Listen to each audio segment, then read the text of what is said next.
इस तरह से बेहतर करता है। हमारे पास एक टूल होता है, उसको हम बोलते हैं जी वेब पेज स्पीड। ये है गूगल की प्रोडक्ट है, पेज स्पीड इनसाइट। जो भी हम वेबसाइट क्रिएट करते हैं, जैसे वेबसाइट क्रिएट की, इसका लिंक बन गया, लिंक आ गया, और मुझे क्या किया, क्लाइंट ने इसकी होस्टिंग डिटेल्स प्रोवाइड की।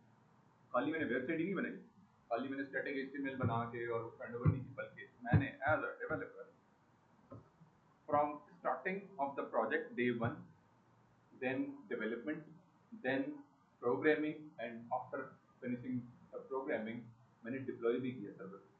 क्यों? रीजन कि हमने, अगर हम बीच में स्टेप बैक कर लेंगे ना, नहीं कंपनी में लगेंगे यार ठीक है हम नया रिसोर्स ढूंढें, क्लाइंट कहेगा ठीक है यार मैं नया रिसोर्स ढूंढें, आपसे नहीं हो रहा ये काम, ऑब्वियसली ला महाला, उसने तो काम करवाना है यार, उसने तो अपनी प्रोडक्ट ये मार्केट में लॉन्च करनी, ये प्रोडक्ट है चल रही है, इस तरह से बहुत सारी कंपनी काम कर रही है, बहुत सारी प्रोडक्ट काम कर रही है। अगर आप एज अ क्लाइंट के साथ कोलैबोरेट कर रहे होते हो रिसोर्स, और रिसोर्स की जो एक डेजिग्नेशन है वो है डेवलपर का, तो एज अ डेवलपर आपकी जो रिस्पॉन्सिबिलिटी होती है, आपने जो स्ट्रक्चर लेके चलना होता है, आपने जो एक उसको अपना सर्विसेज प्रोवाइड करनी होती हैं, कोलैबोरेशन करनी होती है, वो ये होती है कि आपने डिजाइनर से डिजाइन गेट भी करना होता है, गेट करने के बाद उसको डेवलप भी करना होता है, उसकी static HTML on a first initial phase में, static HTML CSS JavaScript basic, ताकि आप उसको इनिशियल प्रोटोटाइप बना के बताओगे यार ये हमारी वेबसाइट होगी और ये कल को तुम मार्केट में लॉन्च करने जा रहे हो, ये इस तरह से वर्कआउट करेगी। पूरा एक कंप्लीट सीक्वेंस, उसमें 50 पेजेस भी हो सकते हैं, 100 पेजेस भी हो सकते हैं, एक पेज भी हो सकता है, वन पेज एप्लीकेशन भी हो सकती है, depends, it depends upon the project requirement. उसके बाद आप क्या करोगे, जब वो पेज कंप्लीट हो जाएगा, वो कहेगा हाँ यार ठीक है ओके डन, माइलस्टोन अचीव, पैसे आपके अकाउंट में आ गए। अब वो कहेगा कि यार आप इसकी फंक्शनैलिटी भी करो, क्योंकि रीजन, मैंने कई क्लाइंट के से काम किया है, और क्लाइंट काम की वजह से जब आप अच्छे तरीके से रिस्पॉन्स कर रहे होते हो, कम्युनिकेशन आपकी अच्छी होती है, उसके साथ क्विक रिस्पॉन्स होता है, अच्छा काम, टाइम डिलीवरी हो रही होती है, काम अच्छा करके दे रहे होते हो, अच्छा काम है, क्वालिटी वर्क करके दे रहे होते हो, बेशक आप टाइम को आगे भी ले लो, कोई प्रॉब्लम नहीं होती, लेकिन अगर अच्छे तरीके से आप चल रहे हो, अच्छा काम कर रहे हो, तो वो आपको सस्टेन करवा लेगा। किस तरह से सस्टेन करवाएगा, वो कहेगा यार तुमने ये तो कर दिया, समझा, डिजाइन भी कर दिया तुमने, मुझे स्टडी भी बना दी, अब मुझे प्रोग्रामिंग करके दो, मेरी वेबसाइट है 50 पेजेस की वेबसाइट है, उसमें ये वाली फंक्शनैलिटी चाहता हूँ, तो जब यूजर आए तो वो लॉगिन करे with using on Gmail account. एक सिनेरियो रखता हूँ, लेट्स रियल होता भी ऐसे ही, रियल टाइम पे, रियल टाइम में मार्केट में ऐसे ही हो रहा है। तो my student should be such capable कि उन्हें उन रस्तों का पता हो, वो स्टक ना हो कहीं पे जाके, कंफ्यूज ना हो जाएंगे यार ये क्या रिक्वायरमेंट, सुबह उठे पता चला जी मैसेज आया हुआ है क्लाइंट का, अपवर्क पे, पीपल पर, और पे, गुरु पे, किसी फ्रीलांसिंग प्लेटफॉर्म पे, फाइवर वगैरह पे, कि जी ये वाला था काम, अब हमने करना है, नेक्स्ट माइलस्टोन के तौर पे प्रोग्रामिंग करनी है, इस पे एपीआई इंटीग्रेशन करनी है, डिफरेंट प्लेटफॉर्म्स पे जाके हमें एक डैशबोर्ड बनाना है, वगैरह वगैरह, ये सारी डिटेल्स। आप लोगों ने स्टक नहीं होना, परेशान नहीं होना, कंफ्यूज नहीं होना, बल्कि कॉन्फिडेंटली उसको मैसेज करना है कि यार ये काम मैं आपको करके दूंगा, और उसमें आपको हेल्प लेनी है डिफरेंट मीडिया प्लेटफॉर्म से, डिफरेंट रिसोर्सेज से, आप लोगों को नॉलेज होनी चाहिए, पता होना चाहिए उसको, स्टक नहीं होना, अपॉर्चुनिटी मिस नहीं करनी। अच्छे क्लाइंट अगर आपको मिल गया है, मंथली बेसिस पे वो पे कर रहा है आपको $10, $15, $5, $3, कुछ भी, एबीसी $60, $70, कुछ भी, एनीथिंग, तो वो आपने रिटेन करना है अपने एंड से, अपनी नॉलेज के हिसाब से, आपको रस्तों का पता हो, आपको तरीकों का पता हो, क्योंकि हम 2025 में बैठे हैं वैसे, तो 2025, और 2025 इतना एडवांस हुआ है ना, जब से ये इन्होंने किया ना, गेटवे ओपन किया है इसका, टूल्स का, ऑनलाइन टूल्स का, तो काम ही, गेम ही चेंज करके रख दिया। मतलब एप्लीकेशन बनाना तो मसला ही कोई नहीं है, एक बंदा जिसको पता ही कुछ नहीं, कख नहीं पता कि यार what is the definition of application, वो पूरी पूरी बैठ के एप्लीकेशन ना सिर्फ बना रहे हैं, बल्कि वो पैसा भी कमा रहे हैं रन टाइम पे, रियल टाइम पे, वो पैसे भी। और इसका ये मकसद देखो, मेरा सारा प्रोसेस करने का मकसद ये नहीं है कि आपने सिर्फ पैसे पे फोकस करना है, नहीं, जब आप ऐसा काम करोगे ना जिससे लोगों की जिंदगी आसान होगी, अब ये लोगों की जिंदगी आसान होगी ना, गिटहब वालों ने क्या किया, आपको जीमेल की फैसिलिटी दे दी, अब मैं एज अ डेवलपर मेरे लिए आसानी, मुझे वरना अपना ईमेल ऐड करना पड़ेगा, मैं लिखूंगा, फिर मैं पासवर्ड ऐड करूंगा, फिर कहीं जाके मेरा अकाउंट क्रिएट होगा, नहीं, आप जस्ट एक बटन के ऊपर क्लिक करें, आपका अकाउंट क्रिएट आसान कर दी जिंदगी। इसी तरह से जैज कैश ऐप की एग्जांपल दे रहा होता हूँ मैं, घर बैठे आप ऑनलाइन ट्रांजेक्शन कर रहे हो, वरना आपको हर काम के लिए बैंक जाना पड़ता था, लंबी लाइनों में बिल की लंबी लंबी लाइन हुआ करती थी, तो इन्होंने काम होता है। तो ऐसी प्रोडक्ट आपने लाजमी अपनी भी, अगर आप कोई आइडिया है आपका, उस पर सोचो, काम करो। रोजाना के 2-4 घंटे कंस्ट्रक्टिव आपके जरूर हो, उस पर आप कोडिंग कर रहे हो, उसकी डिजाइनिंग कर रहे हो, उसको आइडिया को नेक्स्ट लेवल पे लेके जा रहे हो, डॉक्यूमेंटेशन कर रहे हो, लिख रहे हो कि अच्छा यार इसको हमने ऐसे लॉन्च करना है, ऐसे बनाना है, यूं करना है, इसके अंदर ये फंक्शनैलिटी फीचर्स रखने हैं। कोई भी जीडी, कोई प्रोजेक्ट आपकी जहन में प्रोडक्ट हो सकती है, उस पे आपने लाजमी काम करना है। उसका फायदा क्या होगा कि जो भी उसके अलावा आप जॉब कर रहे हो, क्लाइंट के साथ काम कर रहे हो, किसी जगह पे कोई भी आपकी डोमेस्टिक क्लाइंट्स हैं, इंटरनेशनल लेवल के क्लाइंट्स हैं, उसमें आप अपनी प्रोडक्टिविटी ज्यादा बेहतर अंदाज में देखो, ज्यादा फास्ट वे में काम करना। तो इस चीजों को ना आपने ऐसे बैलेंस करना, और मल्टीटास्किंग, स्टक नहीं होना है किसी एक फील्ड में। मैं अपने स्टूडेंट्स को रिकमेंड कर रहा होता हूँ कि अगर आपको डिजाइनिंग का शौक है तो डिजाइनिंग भी करो। क्यों, उसका क्या बेनिफिट है, ऐसा क्लाइंट मिल जाए, हो गए यार आपकी, आपने मुझे बहुत अच्छा ही काम करके दिया है, इसका मुझे इंटरफेस आपने बड़ा अच्छा बना के दिया है, अब आप क्या, मेरे पास एक और काम है, उसको डिजाइन भी कर दोगे। अक्सर क्वेश्चन ऐसे आ रहे, क्यों, क्योंकि आप उसे काम अच्छा करके हैंड ओवर कह रहे हैं, यार ये बंदा कैपेबल है, टैलेंटेड बंदा है, मुझे कम पैसों में पड़ रहा है। क्यों, अगर वो वहाँ पे रिसोर्स हायर करेंगे तो वो उन्हें $3000 में पड़ेगा, वही बंदा उनको पाकिस्तान में हमजा जो है वो $1000 में करके देगा, उनका तो $2000 बच गया ना। उनकी जो बिजनेस की जो एक उन्होंने जो इन्वेस्टमेंट की हुई थी, ऑटोमेटिकली वो उनको प्रॉफिट में चला गया, और काम भी अच्छा करके दे रहा है मतलब। तो इस तरह से मल्टीटास्कर, तकनीक, इस कोर्स का मकसद, जब मेरे पास स्टूडेंट्स आते हैं यहाँ पे, मल्टीटास्कर बनाना है। एक फील्ड में तो स्टक करना ही है मैंने। सोशल मीडिया, परेशान हो गए बच्चे, यार सोशल मीडिया आ गया, ओहो ये क्या कह दिया क्लाइंट, नहीं इजी चल, कैनवा है मार्केट में चल रहा है, उस पर आप जाओ, फ्री टेम्पलेट्स हैं यार, उसको बना के उसको सेंड करो, तो यार ये देखो ये काम, ऐसे भी तो आपने टाइम स्पेंड करना ही है, क्यों ना आप कंस्ट्रक्टिव वे में लगा दो उसको, और उसके बदले में कुछ ना कुछ आपको पैसे भी मिलेंगे। फ्री ऑफ कॉस्ट नहीं होगा, फ्री फ्री काम तो मैं रिकमेंड भी नहीं करता, करना भी नहीं, फ्री में तो करना ही नहीं है आपने। कोई बोले ना आगे यार फ्री में कर दो, नहीं भाई, इसके ये पैसे लगेंगे, फ्यूल चार्जेस लगेंगे, ये आने जाने का खर्चा, पानी, ये जहाँ मैं बैठूंगा, इंटरनेट के खर्चे, एसी चलेगा, इलेक्ट्रिसिटी यूज होगी, तो आपने वो एक लमसम अमाउंट बना के उसको बतानी है कि भाई ये मिनिमल खर्चा होगा, कम से कम भी ये खर्चा होगा, इस तरह मैं चलता हूँ। और उसके फायदा क्या होगा कि जब आपकी एफर्ट लग रही होगी, 7-8 घंटे रोज आप बैठ के काम करोगे, तो उसके बाद जब अर्निंग आएगी ना, तो आपको अच्छा कंस्ट्रक्टिव फीलिंग होगी आपको कि यार मैंने एक कुछ ना कुछ तो अचीव किया, मेरे बैंक अकाउंट में एक अमाउंट आई थी। ऐसे चीज़ों को स्टक नहीं होना, स्टक नहीं होना। और मल्टीपल रन टाइम पे हम मल्टीपल काम कर रहे हैं, डेवलपर का काम ये होता है, सीईओ लेवल का, एग्जीक्यूटिव लेवल का होता है इसके पास, सीईओ एग्जीक्यूटिव लेवल पे वो मल्टीपल काम कर रहा होता है। अच्छा जी, stay in the call। सो हम कल देख रहे थे जी, कल वाला प्रोजेक्ट हम कर लेते हैं ओपन।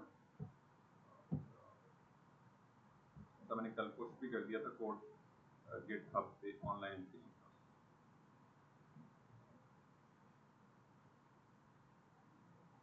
तो जब आप काम कर लेते हो, उसका बेनिफिट ये होता है, क्योंकि हमारे गिटहब पे अकाउंट क्रिएटेड है, और वीएस कोड में आपको एक फैसिलिटी होती है, इसको बोलते हैं टर्म।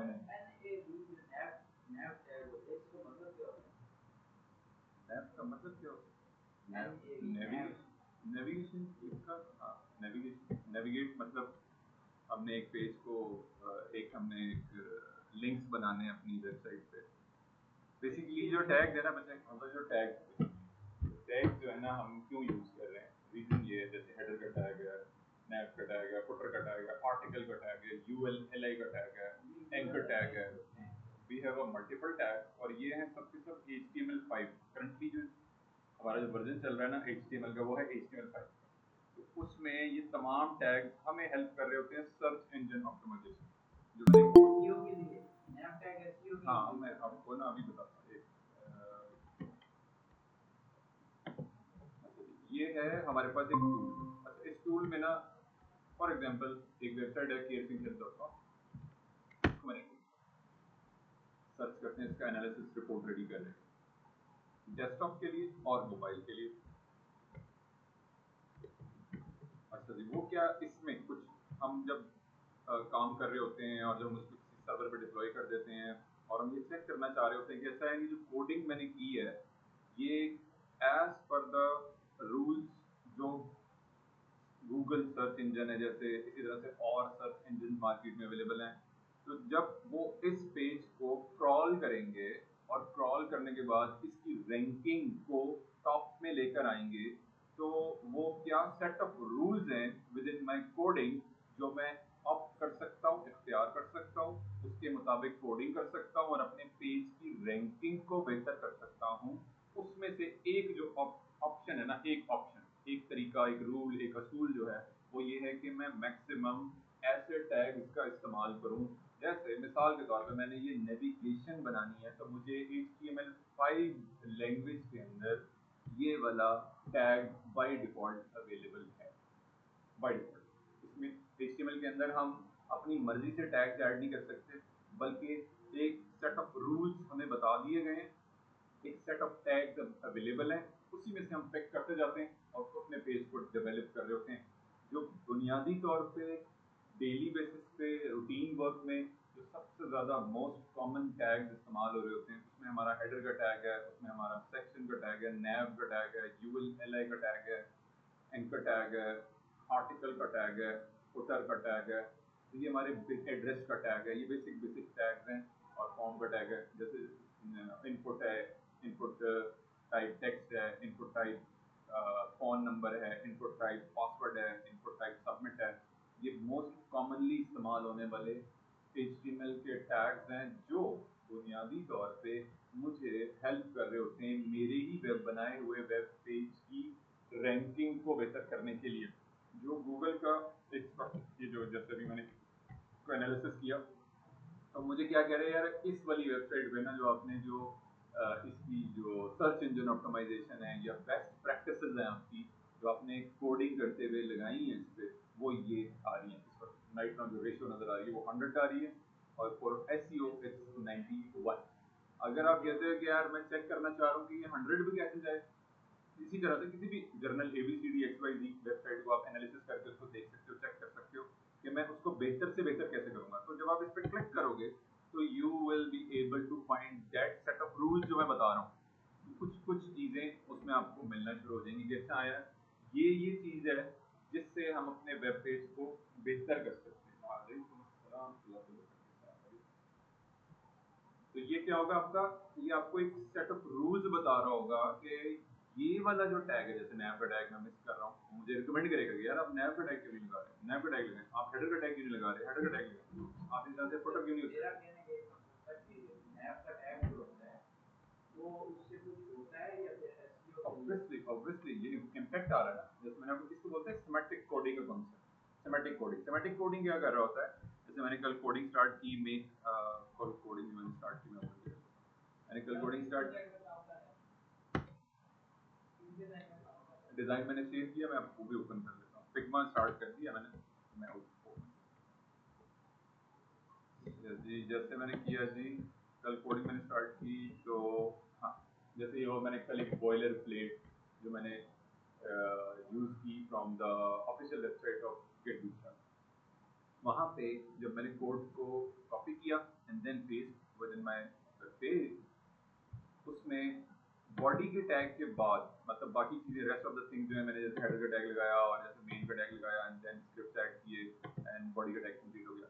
इस वाले स्ट्रक्चर के अंदर जो चीजें मैं यूज कर रहा हूँ वो कहीं ना कहीं आपके वेब पेज की रैंकिंग को भी बेहतर कर रहे होते हैं, जैसे सर्च इंजन ऑप्टिमाइजेशन का मैंने नाम दिया। इसके अलावा हमारे कोड को एक उसकी विजिबिलिटी भी इंक्रीज कर रहे होते हैं, रीडेबिलिटी, विजिबिलिटी प्लस कल मैंने एक टर्म यूज की थी कंपोनेंट कोडिंग, जैसे कि आप जब बच्चे सारे ये स्टूडेंट जो हैं अपना ये फ्रंट एंड का कोर्स कंप्लीट कर लेंगे, पार्ट कंप्लीट कर लेंगे, जो सेकंड फेज है आपका बैक एंड कोडिंग है, तो उसमें आप लोग इसी वाले स्ट्रक्चर को ना एज अ कंपोनेंट के तौर पर डील करोगे। These will be as a component. यहाँ से मैं इसको लेट सपोज कर रहा हूँ कट और मैं रूट पे ही एक और फोल्डर बना देता हूँ, लेट सपोज एग्जांपल देने के लिए। स्टैटिक एचटीएमएल में ऐसा होता नहीं है, जब आप प्रोग्रामिंग करोगे तो उसमें ऐसे होता है। मैं सिर्फ एग्जांपल देने के लिए आपको ये बना रहा हूँ ये फोल्डर। जैसे एक फोल्डर में बनाता हूँ components, NEMS components and new file और दिस इज header.html।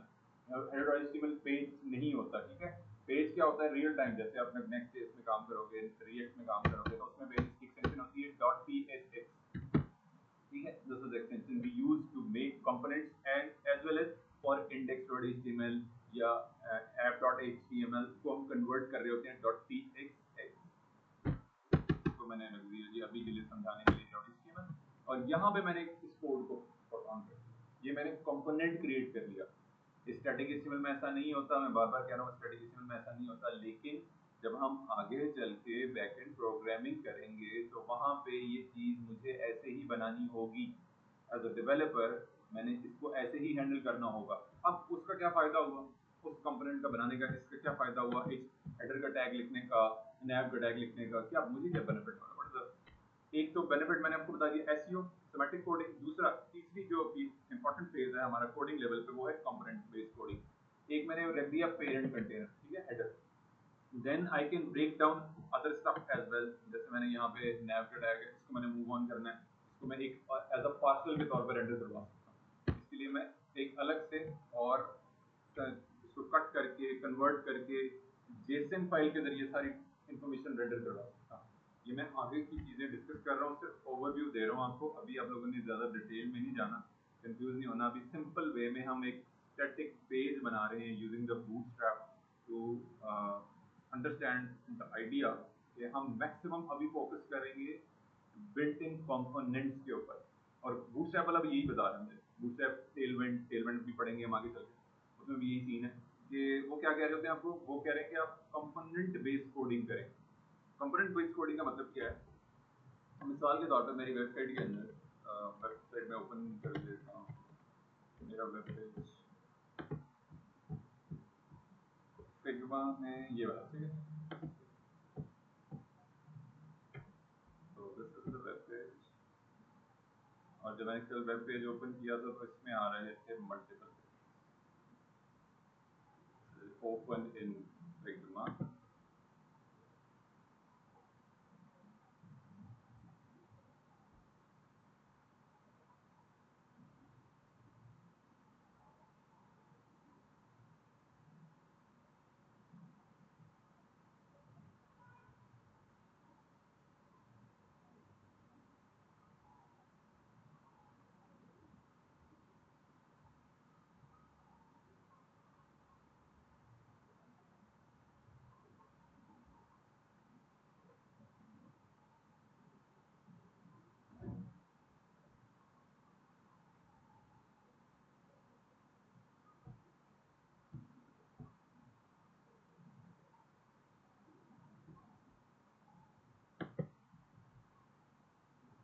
अच्छा जी, मैंने जो ओपन किया ना डिजाइन, तो ठीक है, हाँ इसमें एक ही है डिजाइन। कल जो मैंने एक और डिजाइन ओपन किया था इसमें इमेजेस लगे हुए थे, उसमें मेरे पास मल्टीपल पेजेस। तो जब मल्टीपल पेजेस होते हैं हमारे पास तो कुछ सेक्शंस जो है ना हमारे रिपीट हो रहे होते हैं। जैसे मिसाल के तौर पर यहाँ पे मैं अगर फोकस करता हूँ, जैसे आ रहा है ये सीटी, जिसको बोलते हैं सीटी कॉल टू एक्शन। ये मैं बात कर रहा हूँ join ambitious professionals and unlock your dream career today, इसकी बात कर रहा हूँ, इस सेक्शन। तो क्या करूँगा मैं, जब इस वेबसाइट पे काम कर रहा हूँगा और मैं इसका स्टैटिक HTML प्रोटोटाइप क्रिएट कर दूंगा, एंड देन मैं इसको कंपोनेंट बेस्ड कोडिंग के कॉन्सेप्ट के मुताबिक डेवलप करूंगा प्रोग्रामिंग एंड पे। तो मैं इस वाले एरिया को ना, ये जो एरिया है ये वाला जो है join ambitious professionals and unlock your dream career, इस वाले को मैं क्या करूंगा एज अ कंपोनेंट की तरफ डील करूंगा। क्यों डील करूंगा कंपोनेंट के तौर पे, क्योंकि मैंने अपनी वेबसाइट पे 100 पेजेस बनाने हैं, 5 पेजेस बनाने हैं, 10 पेजेस बनाने हैं, डिफरेंट सिनेरियोज रखता हूँ, 4 पेजेस बनाने हैं, 15 पेजेस बनाने हैं, 25 पेजेस बनाने हैं। हर पेज पे मैं जाके नहीं, this is not a footer, इसलिए मैं इसकी एग्जांपल ली है। This is not a footer, footer एक और कंपोनेंट होगा हमारा, वो एक अलग से स्टैंड अलोन अलग कंपोनेंट हो जाएगा। ये वाला जो होगा ना एक और कंपोनेंट होगा और इसका नाम होगा जी जॉइन एम्बिशियस प्रोफेशनल। मैं एक नाम दे रहा हूँ, यहीं से पढ़ के मैं नाम बता रहा हूँ, जॉइन एम्बिशियस प्रोफेशनल। एक और कंपोनेंट मैं बना दूंगा, जैसे मैंने अभी आप लोगों के सामने यहाँ बनाया ना header.html, तो मैं एक और कंपोनेंट बनाऊंगा, उसका नाम मैं रखूंगा जी यहाँ पे जाके हम एक कंपोनेंट क्रिएट कर लेते हैं, इसका नाम हम रख देते हैं जॉइन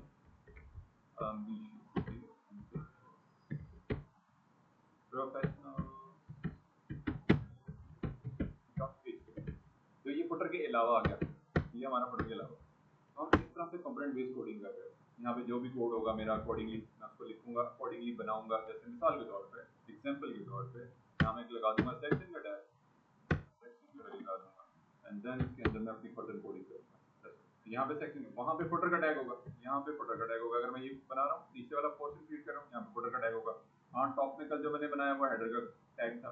तो ये टैग्स की भी एक जो हमने स्प्लिट कर लिया सबको according to the requirement, according to the page structure, according to the design जो हम देख रहे हैं, उसके मुताबिक हम ये एज अ डेवलपर डिसीजन ले रहे हैं कि सर यहाँ फुटर का टैग आएगा, यहाँ सेक्शन का टैग आएगा, यहाँ नैब का टैग आएगा, यहाँ लोगो लगाना है हमने, यहाँ यूएलएलआई का स्ट्रक्चर लगाना है।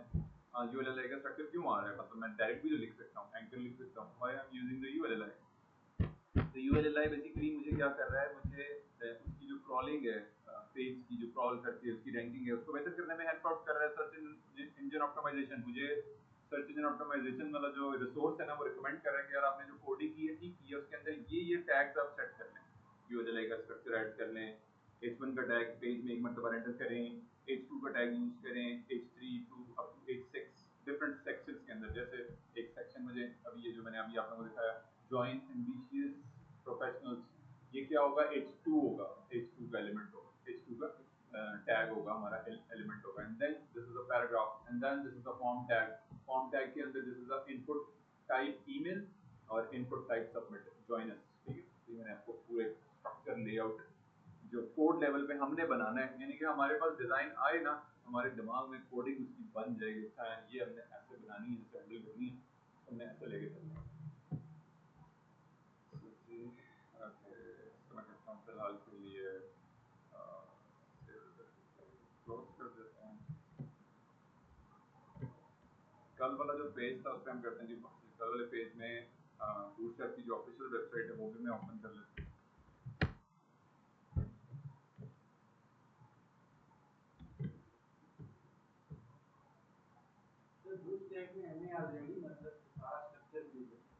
ये जितना भी पेज है हम उसी से बनाएंगे, हर कंपोनेंट को एक्सप्लोर करेंगे, डिटेल में देखेंगे, जितना भी यानी कि पहले हम हर चीज को ना लिख रहे थे, में लिखते थे कस्टम चीज, मैंने कहीं इसका बॉर्डर लगाना है, कोई टेक्स्ट टाइपोग्राफी,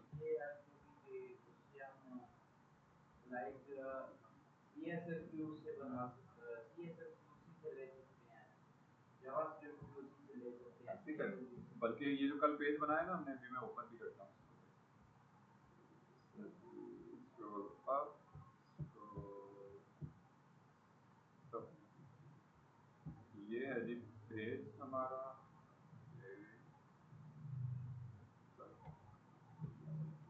कल जो मैंने पेज बनाया ना, इसको मैं गो लाइव पे क्लिक करता हूँ, मैंने एक्सटेंशन पे क्लिक कर दिया गो लाइव, और पेज हो गया जी ओपन मेरे पास। अच्छा, ये जो कल मैंने पेज बनाया ना, इसमें अभी मैंने कुछ भी इस पे ना मीडिया क्यूरी लिखी है, ना मैंने कुछ जावास्क्रिप्ट लिखी है। कल जो मैंने पेज सिंपल मैंने क्या किया था, इसमें इंक्लूड करवाई थी बाय डिफॉल्ट जो मुझे एक फाइल अवेलेबल है bootstrap.bundle.min.js।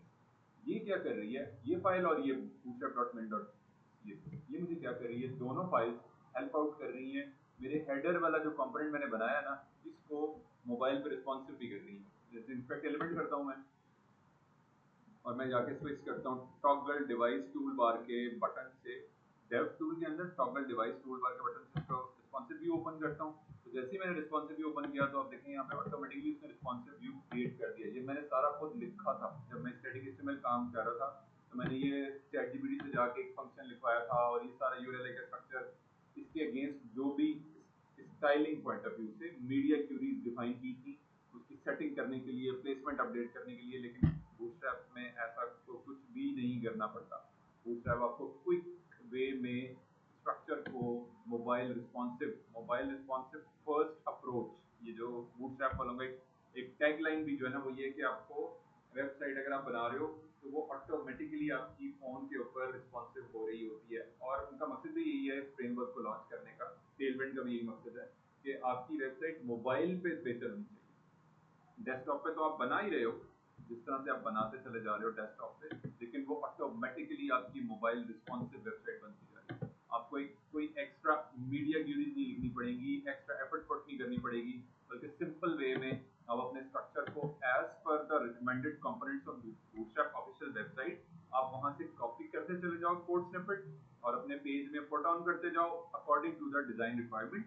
आपका पेज ऑटोमेटिकली फोन के ऊपर यूआई यूएक्स यूजर इंटरफेस और यूजर एक्सपीरियंस पर्सपेक्टिव से भी खुद ब खुद पेज रिस्पॉन्सिव होता चला जाएगा। और ये पहली प्रायोरिटी होती है हमारी एज अ डेवलपर कि हमने किसी भी वेबसाइट को जब हम बना रहे होते हैं हमने उसको फोन के ऊपर रिस्पॉन्सिव रखना होता है, क्योंकि उस वेबसाइट के लॉन्च होने के बाद जो सबसे ज्यादा ट्रैफिक जनरेट हो रही होती है वो फोन से होती है। डेस्कटॉप पे बहुत कम देखा जा रहा होता है वेबसाइट को, फोन पे ज्यादा देखा जा रहा होता है। तो आपने साथ साथ जब भी अभी आप लोगों को डिजाइन डिजाइन हो जाएंगे फिग्मा के, तो जब आप लोग काम शुरू करोगे इस पे 5 दिन होंगे अभी आपके पास, वीक के 5 डेज होंगे, तो आप लोगों ने लाजमी इसका रिस्पॉन्सिव व्यू एक टैब में ओपन कर लेना है जैसे मैंने अभी ओपन किया हुआ है। और एक टैब आपका जो डेस्कटॉप में जो आप बना रहे हो वहाँ पे भी आपने इसको क्रॉस चेक भी करते जाना है साथ साथ कि जो पेज बना रहे हैं उसका रिस्पॉन्सिव व्यू कैसा बन रहा है। ओके, अच्छा जी, कल मैंने जो लगा दिया था एक आइकन, ठीक है, फॉन्ट ऑसम यूज किया था मैंने, और फॉन्ट ऑसम में ही मुझे एक फैसिलिटी क्या प्रोवाइड है, जैसे मैंने यहाँ पे, अच्छा ये वाला जो आइकन है ना मैं यहाँ से भी ले सकता हूँ, एक्सपोर्ट कर सकता हूँ। फिग्मा से सिंपल वे है, मैं नहीं चाह रहा फॉन्ट ऑसम इंटीग्रेट करना, मैं कह रहा हूँ मुझे क्लाइंट ने रिक्वायरमेंट रख दी है कि मैंने यही वाला ही आइकन इस्तेमाल करना है। उसने मुझे डॉक्यूमेंट सेंड कर दिया है कि भाई जब आप प्रोजेक्ट पे काम करोगे ना, इसकी डेवलपमेंट करोगे, तो आपने जो आइकन हैं वो फॉन्ट ऑसम से यूज नहीं करने, बल्कि जो डिजाइन के अंदर है फिग्मा डिजाइन के अंदर वही वाले यूज करने हैं। तो सिंपल है, आसान है, कंफ्यूज नहीं होना आपने। तो आपने क्लिक कर लेना है इसके ऊपर जो लेयर्स है हमारी आ रही है आइकन की, जी बटन के ऊपर, और ये आ गया जी बटन, एंड देन ये आइकन है जी, इसको मैंने सिंपल वे में इसका एसवीजी कोड एक्सपोर्ट कर लेना है यहाँ से। लेयर सेलेक्ट करने के बाद जब वो हाईलाइट कर लेगा तो राइट साइड पे आपने scroll down code SVG icons के लिए और ब्रांडिंग के लिए मैंने कल एक्सप्लेन कर दिया था कि आपने एसवीजी आइकन यूज करने हैं to give the crystal clear sharp look. ये उसने मुझे आइकन दे तो दिया है लेकिन उसने प्रोसेस लंबा कर दिया उसने। तो एक्सट्रैक्ट ऑल ओपन करके देख लेते हैं, एक्सट्रैक्ट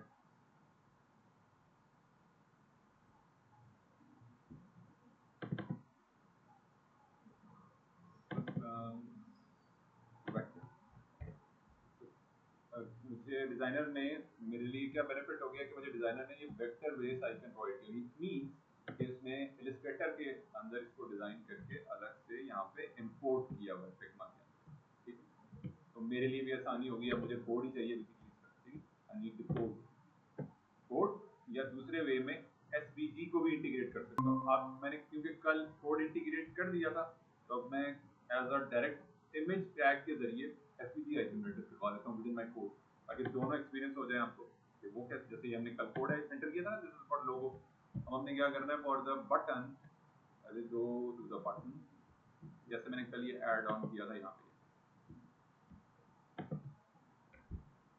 इसको मैंने करना है चेंज, और अगर मैं direct image as a SVG image यहाँ पे इनकॉर्पोरेट करना चाह रहा हूँ तो इमेज का टैग में यूज करूंगा, इमेज लगाने के लिए इमेज का टैग यूज करूंगा। और इमेज के टैग में जो फर्स्ट एट्रीब्यूट है हमारा सोर्स का एट्रीब्यूट है, इसके अंदर हमने क्या करना है, इमेज लगाना है। इमेज इमेजेस में जाके जो आइकन है वो मैंने कहाँ पे रखना है, रूट डायरेक्टरी के अंदर, कौन सी वाली, जो इमेजेस की रूट डायरेक्टरी है,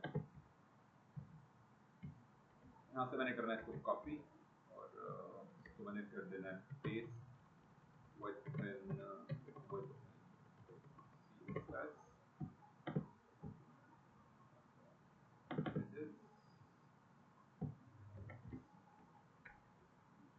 और इसका नाम मैंने रख देना है जी icon arrow, naming convention arrow.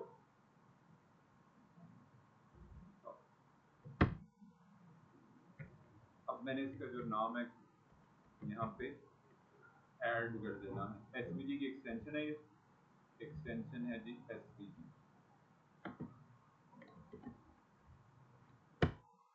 Images के फोल्डर के अंदर icon arrow top dot SVG save, और क्योंकि मैंने अब आइकन फॉन्ट ऑप्शन से रेंडर नहीं करवाया और मैंने रेंडर करवाया है फ्रॉम द फिग्मा डिजाइन, तो मैंने क्या करना है जी, एक सिनेरियो जो आ गया मेरे पास चेंज हो गया, तो और ब्लू कलर का आइकन आ गया क्योंकि इसका आइकन इसने ब्लू कलर में रखा हुआ है। यहाँ ये फिल कलर भी आ रहा है इसमें। मिसाल के तौर पर मैं यहाँ जाता हूँ और मैं ये वाला इमेज ओपन करता हूँ, कौन सा वाला, ये वाला है। तो इसका कोड कहाँ पे आ रहा है जी, वेयर इज द कोड, तो यहाँ पे कोड के अंदर कहाँ पे लगाया हुआ है कलर, उसने यहाँ ये लगाया एक्स डेसिमल वैल्यू, जैसे हमने स्टार्टिंग में पढ़ी हुई है CSS के अंदर जो हमने पढ़ी है कि हम क्या कर रहे होते हैं, कलर्स के लिए हेक्स डेसिमल वैल्यू भी यूज कर रहे होते हैं। तो क्या किया हुआ डिजाइनर ने, इस पे पाथ पे जाके ये जो पाथ बन रहा है उसका SVG के इंटरनल जो पाथ मेथड बन रहा है, वहाँ पे उसमें फिल का जो एट्रीब्यूट है with in Illustrator, not in the Figma, not in the Photoshop, but in the Illustrator. तो इलस्ट्रेटर में हम क्या कर सकते हैं, हमारे पास फैसिलिटी है कि हम उस पर कलर्स लगा सकते हैं वेक्टर बेस्ड आइकन्स के ऊपर, अपना जो भी हम पैटर्न बना रहे हैं, जो भी पैटर्न बना रहे हैं। इसको मैंने अब ऐड करना है, इसके बैक पे सर्कल ऐड करना है मैंने। उसके लिए मैं क्या करता हूँ, इसी को मैं रैप कर लेता हूँ with in the span tag. I use span tag for this purpose।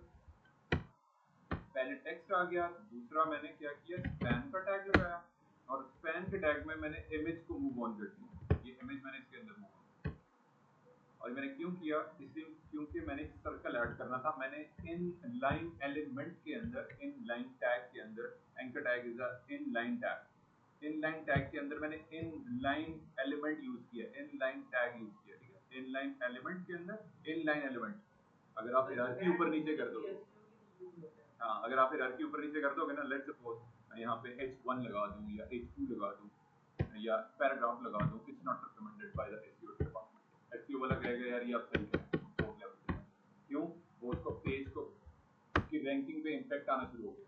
Google search engine जो एक आप एनालिटिक्स भी लगा रहे होते कोड, जो मैंने बताया भी था आपको, एनालिटिक्स कोड आप लगा सकते हो, फ्री ऑफ कॉस्ट अवेलेबल है, वो आपको वहाँ पे जाके प्रॉब्लम आप करना शुरू कर देगा। तो आपने इस चीज़ को सेट कर रखने के लिए सिमेट्रिक कोडिंग के लिए आपने स्पैन का टैग यूज करना है। Span is an in line element, in line tag. मैंने इसको चेंज कर दिया जी स्पैन के साथ। स्पैन के साथ चेंज करने का मुझे क्या बेनिफिट हो रहा है, इस पर मैं क्लास लगा सकता हूँ, CSS क्लास में ऐड कर सकता हूँ। और मेरे पास बूटस्ट्रैप के अंदर जो बेसिक क्लासेस हैं, उसमें एक क्लास है उसको बोलते हैं BG वाइट। रेफरेंस हम निकाल लेते हैं ऑफिशियल वेबसाइट से जाके, ताकि आप लोग भी उसी पेज पे रहें जो मैं बातें कर रहा हूँ। ये है BG वाइट, और ये आ गया BG वेरिएंट, होपफुली यहीं पे होगी, ठीक है। इसमें मुझे पूरा रेफरेंस दे दिया, ये BG white. I use this class. ये क्लासेस आपको बहुत क्विक हेल्प कर रही होती हैं आपके काम को क्विक वे में स्ट्रीमलाइन करने के लिए, वरना आपको हर क्लास लिखनी पड़े, उसमें काफ़ी टाइम टेकिंग चीज़ें आ जाती हैं। और इसमें जितना भी फ्रेमवर्क है ना, उसमें काम करने का बेनिफिट ये है कि आपने फोकस करना है प्रोग्रामिंग पे, प्रोग्रामिंग पे ज़्यादा दिमाग लगाना है आपने। ये जितना भी काम है ना, ये आप चैट GPT से भी करवा सकते हैं, जेमिनाई से भी करवा सकते हैं, chat GPT, Gemini, Grok and जितना भी पेज मैं बना रहा हूँ ना, और मैं लेट्स सपोज में मुझे 2 हफ्ते लगे ये पेज बनाने में, क्योंकि हमारी 2 दिन की क्लास होती है, तो अगर मैं चैट GPT को प्रॉम्प्ट लिख के देता हूँ तो वो 1 मिनट में ज़्यादा पेज बना देगा। लेकिन द थिंग इज दिस, क्योंकि मैं आपको कोर फंक्शनलिटीज बताना चाह रहा हूँ कंपोनेंट्स की, उसका बिहेवियर फ्रंट एंड पे कैसा होता है, और उन चीज़ों को हम डिटेल में डिस्कस करें, that's why I am using the official website of bootstrap. Her component के लिए मैं अलग से जाकर डिटेल में एक्सप्लेन कर रहा हूँ हर चीज़। लेकिन जब आप ये बनाना सीख जाओगे, प्रो लेवल पे चले जाओगे, तो आपने ये सारी चीज़ें खुद से नहीं लिखनी चाहिए, ठीक है। आपने टाइम इस पे वेस्ट नहीं करना, आपने इस सारे सेक्शन को एक क्विक बनाना है using chat GPT AI tools, quick way में काम करना है आपने।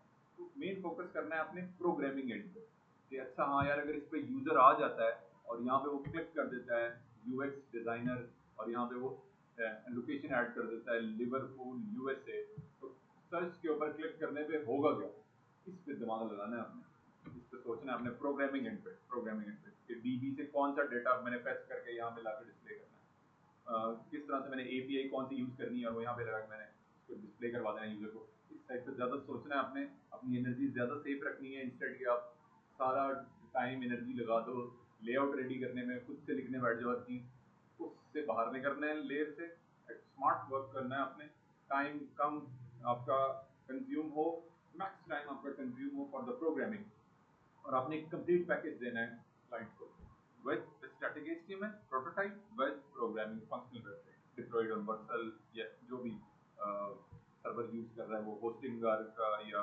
GoDaddy का या नेमसीक का, सारी चीज़ों का आपको डिटेल ओवरव्यू होना चाहिए, फ्लो समझ में आ जाए कि अच्छा है ये काम जो हम कर रहे हैं कहीं ना कहीं हमने इसको डिप्लॉय करना है डे एंड पे, ताकि वो हमारे पोर्टफोलियो में भी लगे और हमें नए प्रोजेक्ट गेट करने में हेल्प हो। अच्छा जी, यहाँ पे जाके मैंने लगा दिया बीपी क्लास।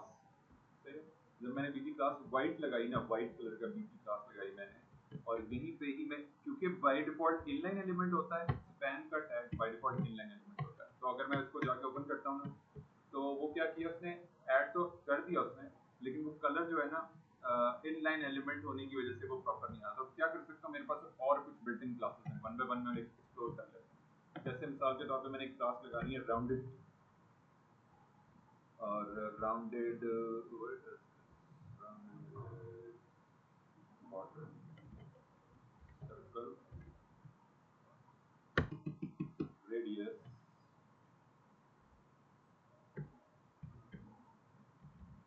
ठीक है, बॉर्डर रेडियस क्या, तो मेरे पास एक क्या चीज है जी, यहाँ स्क्रॉल अप करते हैं,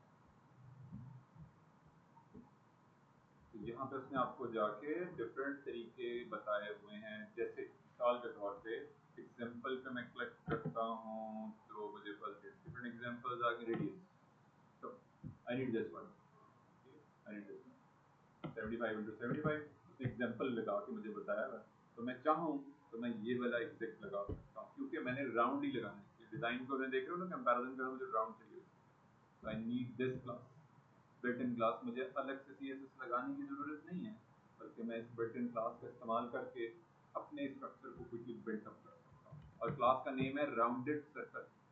ये क्लासेस चेंज हो रही होती हैं, जैसे मिसाल के तौर पे करंट वर्जन है इस वक्त जो मार्केट में लॉन्च हुआ है वो है जी लेटेस्ट 5.3x। अगर आप स्विच करोगे, आप किसी ऐसे प्रोजेक्ट पे काम कर रहे हो जिसमें ये वाला वर्जन यूज हुआ है, तो you need to switch the version as well. अगर वो इस वाले वर्जन में है 4.6 में है, तो आपको चेंज करना पड़ेगा, जैसे ही आप स्विच करोगे तो क्लासेस के नेम भी चेंज हो जाएंगे। इस चीज को आपने मेक श्योर करना है, आप क्लासेस वही वाले यूज करें, और बेहतर रिकमेंडेड यही है कि आप लेटेस्ट वर्जन यूज करें। बेहतर रिकमेंडेड वर्जन ये है कि आपने लेटेस्ट वर्जन यूज करना है to build the web pages. यहाँ पे मैंने ऐड करना है, इसी के साथ मैंने ग्रुप कर दी है क्लास स्पेस देके, और मैंने राउंडेड सर्कल की क्लास बनाई, और जब मैंने क्लास ऐड ऑन की, जब मैं ब्राउजर में जाकर चेक करता हूँ, तो वो सर्कल, उसका जो स्टाइल था वो स्क्वायर फॉर्मेट से सर्कल फॉर्मेट में, और यहाँ पे एक और क्लासेस उन्होंने दी है जी हमें, होपफुली वो होगी हाइट,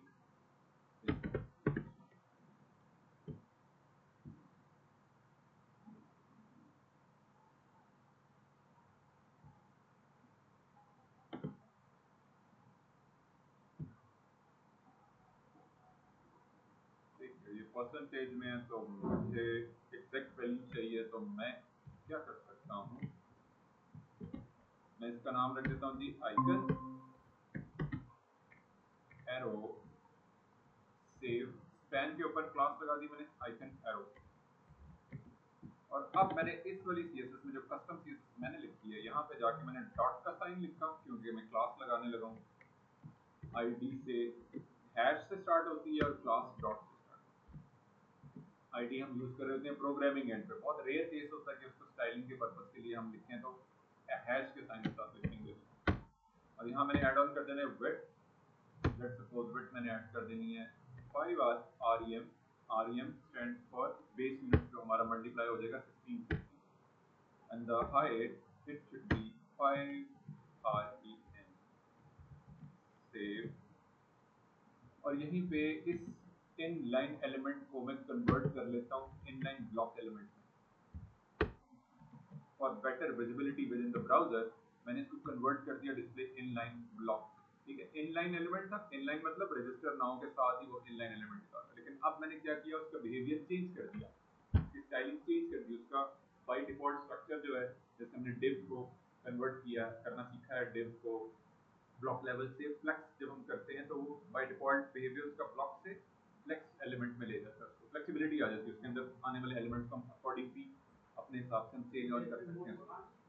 हाँ, उसका साइज हम कंट्रोल कर सकते हैं, सिर्फ मैंने समझाने के लिए यहाँ पे 5 आ रही है, उसको हम जब वैल्यू चेंज करेंगे तो हाफ कर सकते हैं, बिल्कुल 1 भी कर सकते हैं, जैसे मैंने मिसाल के तौर पर इसे करना है, फॉर एग्जांपल हम कर देख लेते हैं 2.5, तो जैसे मैंने 2.5 किया, तो हम तो कुछ और भी कम कर सकते हैं, 1 या मे बी 2.5, गुड हो गया। अच्छा आप एक देखना है, जहाँ से ये जो आपके पास फिग्मा ओपन हुआ है ना, आप डायरेक्ट वैल्यू भी निकाल सकते हो, वैल्यू क्या, वैल्यू का मतलब क्या है, वैल्यू क्या कह रहे हो आप, ये देखो मुझे बता दिया इसने 40/40, जैसे मैंने क्लिक किया ना, यहाँ पे ये भी दिखा रहा है आपको, ये देखो नीचे बॉटम में दिखा रहा है ब्लू कलर में, और ये राइट साइड पे जो पैनल है ना, प्रॉपर्टीज पैनल, फिग्मा के अंदर आपको जैसे ही आप किसी लेयर के ऊपर, किसी एलिमेंट के ऊपर, किसी भी स्ट्रक्चर के ऊपर क्लिक करते हो, तो राइट साइड पे कुछ डिटेल पैनल ओपन हो जाता है, उसका प्रॉपर्टीज पैनल भी बोलते हैं इसको, डिटेल्स आ रही होती है सारी सारी, उसमें विड्थ, हाइट, पोजीशनिंग वगैरह वगैरह एक्सेट्रा एक्सेट्रा।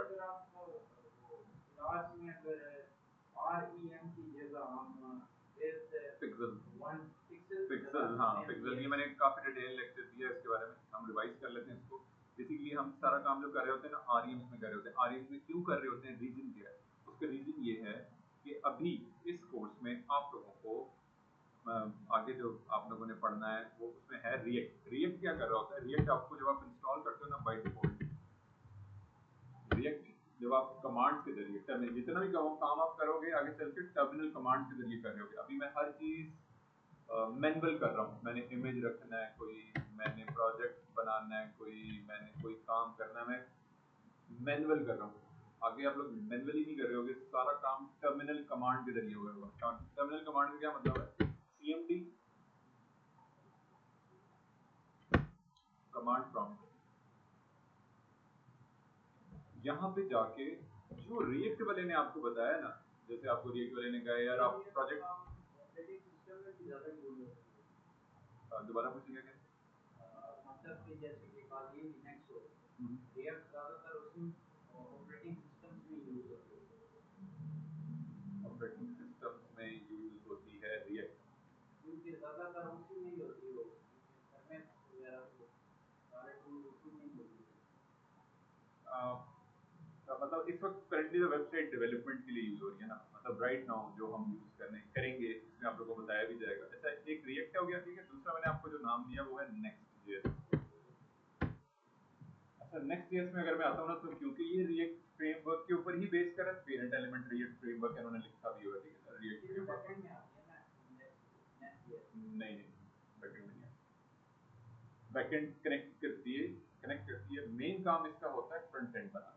अब मैं मिसाल के तौर पे गेट स्टार्टेड के बटन पे क्लिक करता हूँ, और गेट स्टार्टेड के बटन पे क्लिक करने के बाद इंस्टॉलेशन पे क्लिक करता हूँ, इंस्टॉलेशन पे क्लिक करने के बाद I am able to see some terminal commands, ये आ गया, ठीक, npx create app, इसी तरह से जब आप रिएक्ट में काम कर रहे होगे आपके सामने कुछ टर्मिनल कमांड्स आ जाएगी।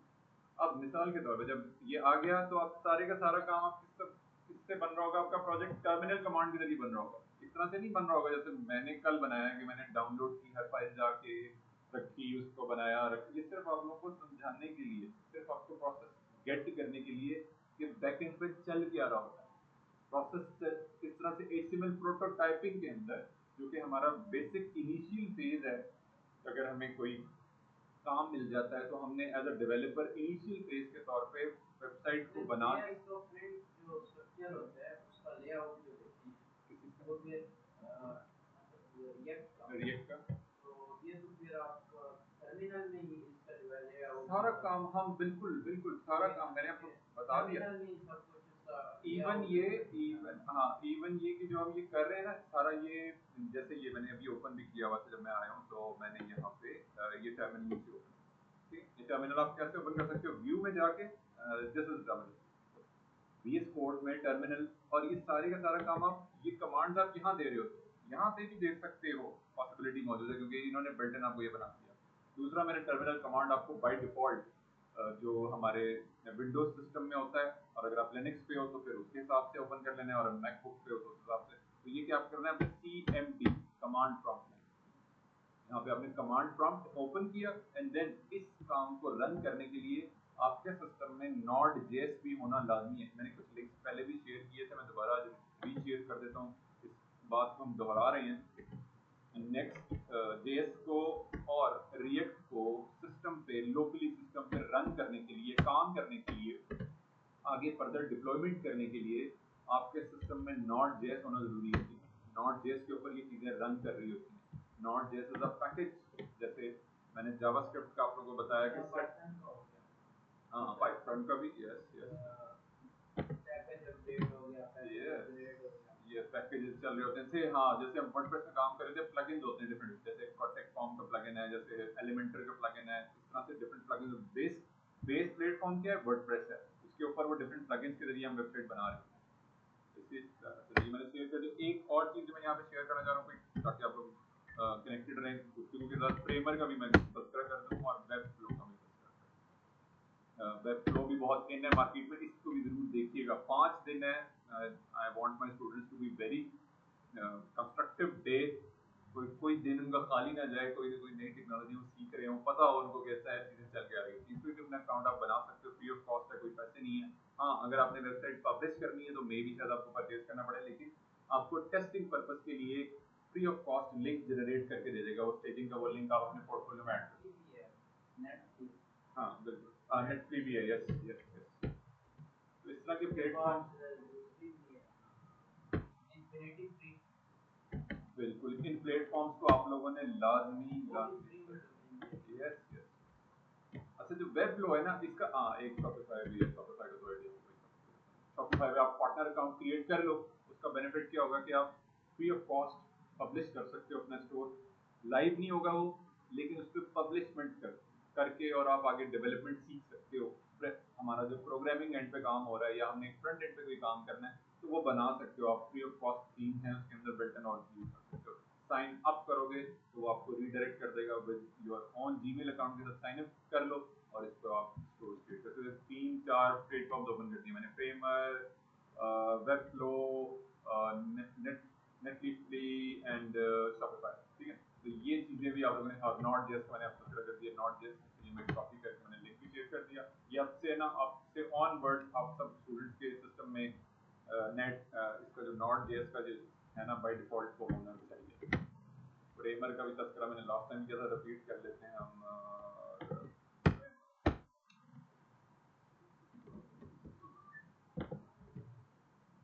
और इसी तरह से वेब फ्लो, ये भी बहुत है, हाँ जैसे शॉपिफाई है ना, just like Shopify, web flow भी वैसी चीज ही है, लेकिन उसका स्ट्रक्चर डिफरेंट है। स्ट्रक्चर लेआउट अपने हिसाब से, वो प्रोडक्ट अपने हिसाब से चल रही होती है, उसके अंदर कुछ ना कुछ फीचर्स होते हैं, कुछ डिटेल्स होती हैं, वो डिफरेंट रखी गई होती है।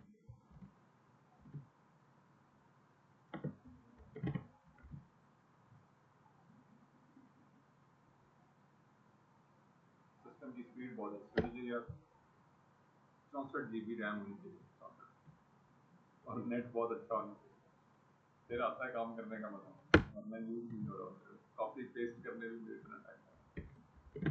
ये वीडियो रन हो रही है, ये जो कोई एनिमेशन लगाई हुई है, चेक कर लेते हैं। एनिमेशन है, एनिमेशन के लिए मैंने आप लोगों को वेबसाइट रिकमेंड की थी, वो लाजमी देखिएगा, बहुत अच्छी वेबसाइट है वो, गैस के नाम से जो है ना, GAS।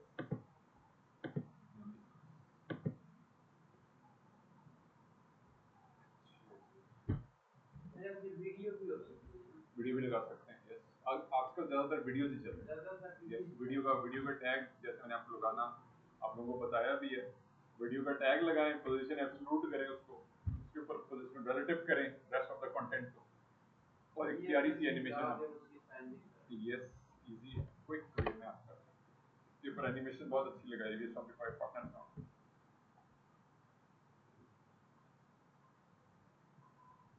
हाँ यहाँ से जाकर आप लोग इन्वेस्टिगेट कर सकते हैं कि ये क्या लगा है, बल्कि एज अ टास्क के तौर पे आप लोग इसको देख सकते हैं। So I'm going back, not just लाजमी क्यू कर लें नॉट जेएस को, लाजमी क्यू कर लें, क्योंकि अब से ऑनवर्ड्स आप लोगों ने at the end of the day not JS में ही काम करना है, रिएक्ट में काम करना है, नेक्स्ट जेएस में काम करना है, एपीआई के साथ प्ले अराउंड करना है। तो जितना जल्दी क्विकली आप इन चीज़ों को ऑप्ट कर लेंगे आप लोगों के लिए आसान।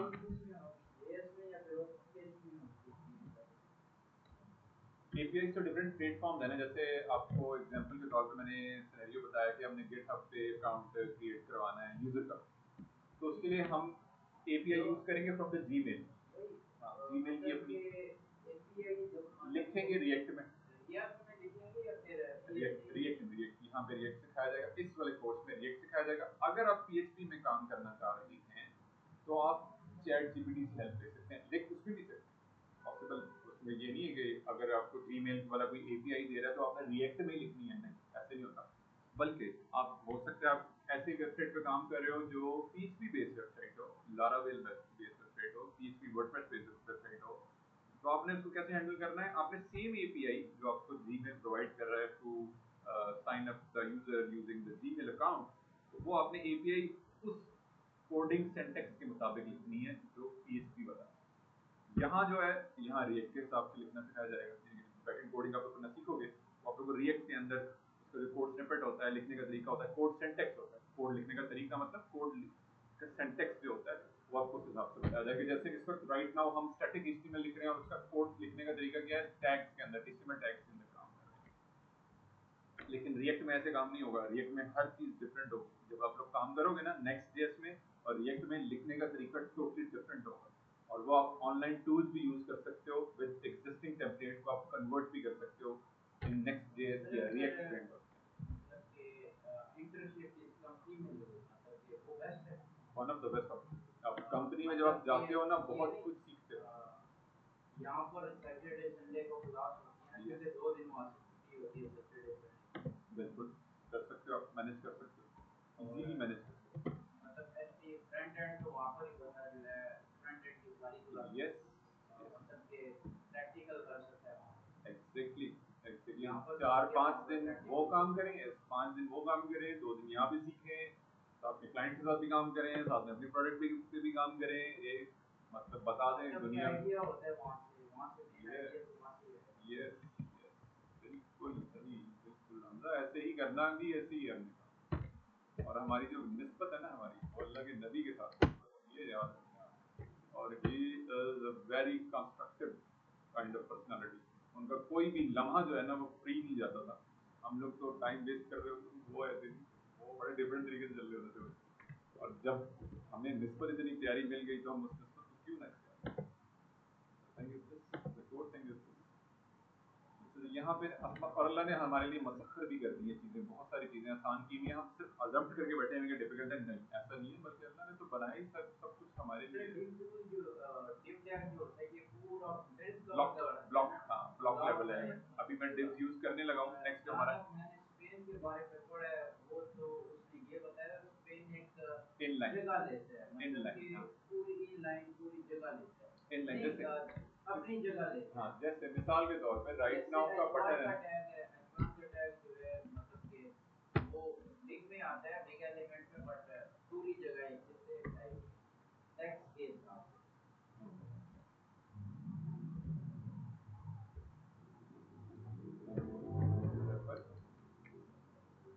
आई कैन वो रेफर नाम रख दिया मैंने इसका, और मैंने आइकन कर दिया हर्षदीप सेव, और इसको मैंने रिप्लेस कर दिया विद अपडेटेड नेम आइकन। अब इसके अंदर जो आइकन आ रहा है, अब मैं इसकी विड्थ कंट्रोल करना चाहता हूँ। I need control the width and height, 1 rem 1 rem।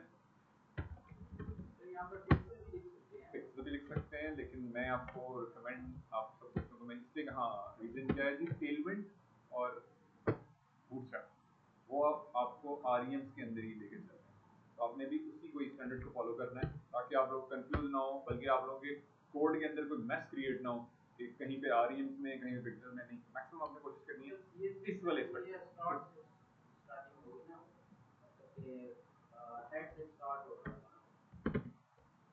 यहाँ पे इस केस में नहीं होगा, इस केस में अच्छा अच्छा मैं ये भी बता देता हूँ, यहाँ पे एक्सप्लेन कर देता हूँ।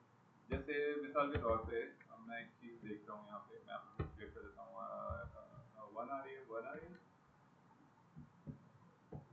जी।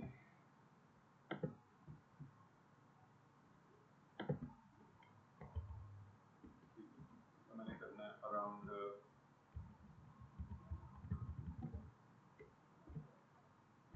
0.75।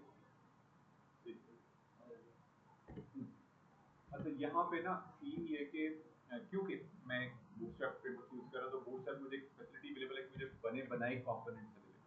हाँ, अगर मैं कस्टम सीएसएस लिख रहा होता तो मुझे ये सारी चीजें लिखने के लिए सीएसएस एंड पे लिखने के लिए मुझे अगर आप शॉर्टकट नहीं करते इसको, सीएसएस शॉर्टकट नहीं करते इस एरो को मतलब के लॉक करके उसकी मतलब एसटीसी फाइल जो होती है वो लेते हैं ना, मतलब के लाइक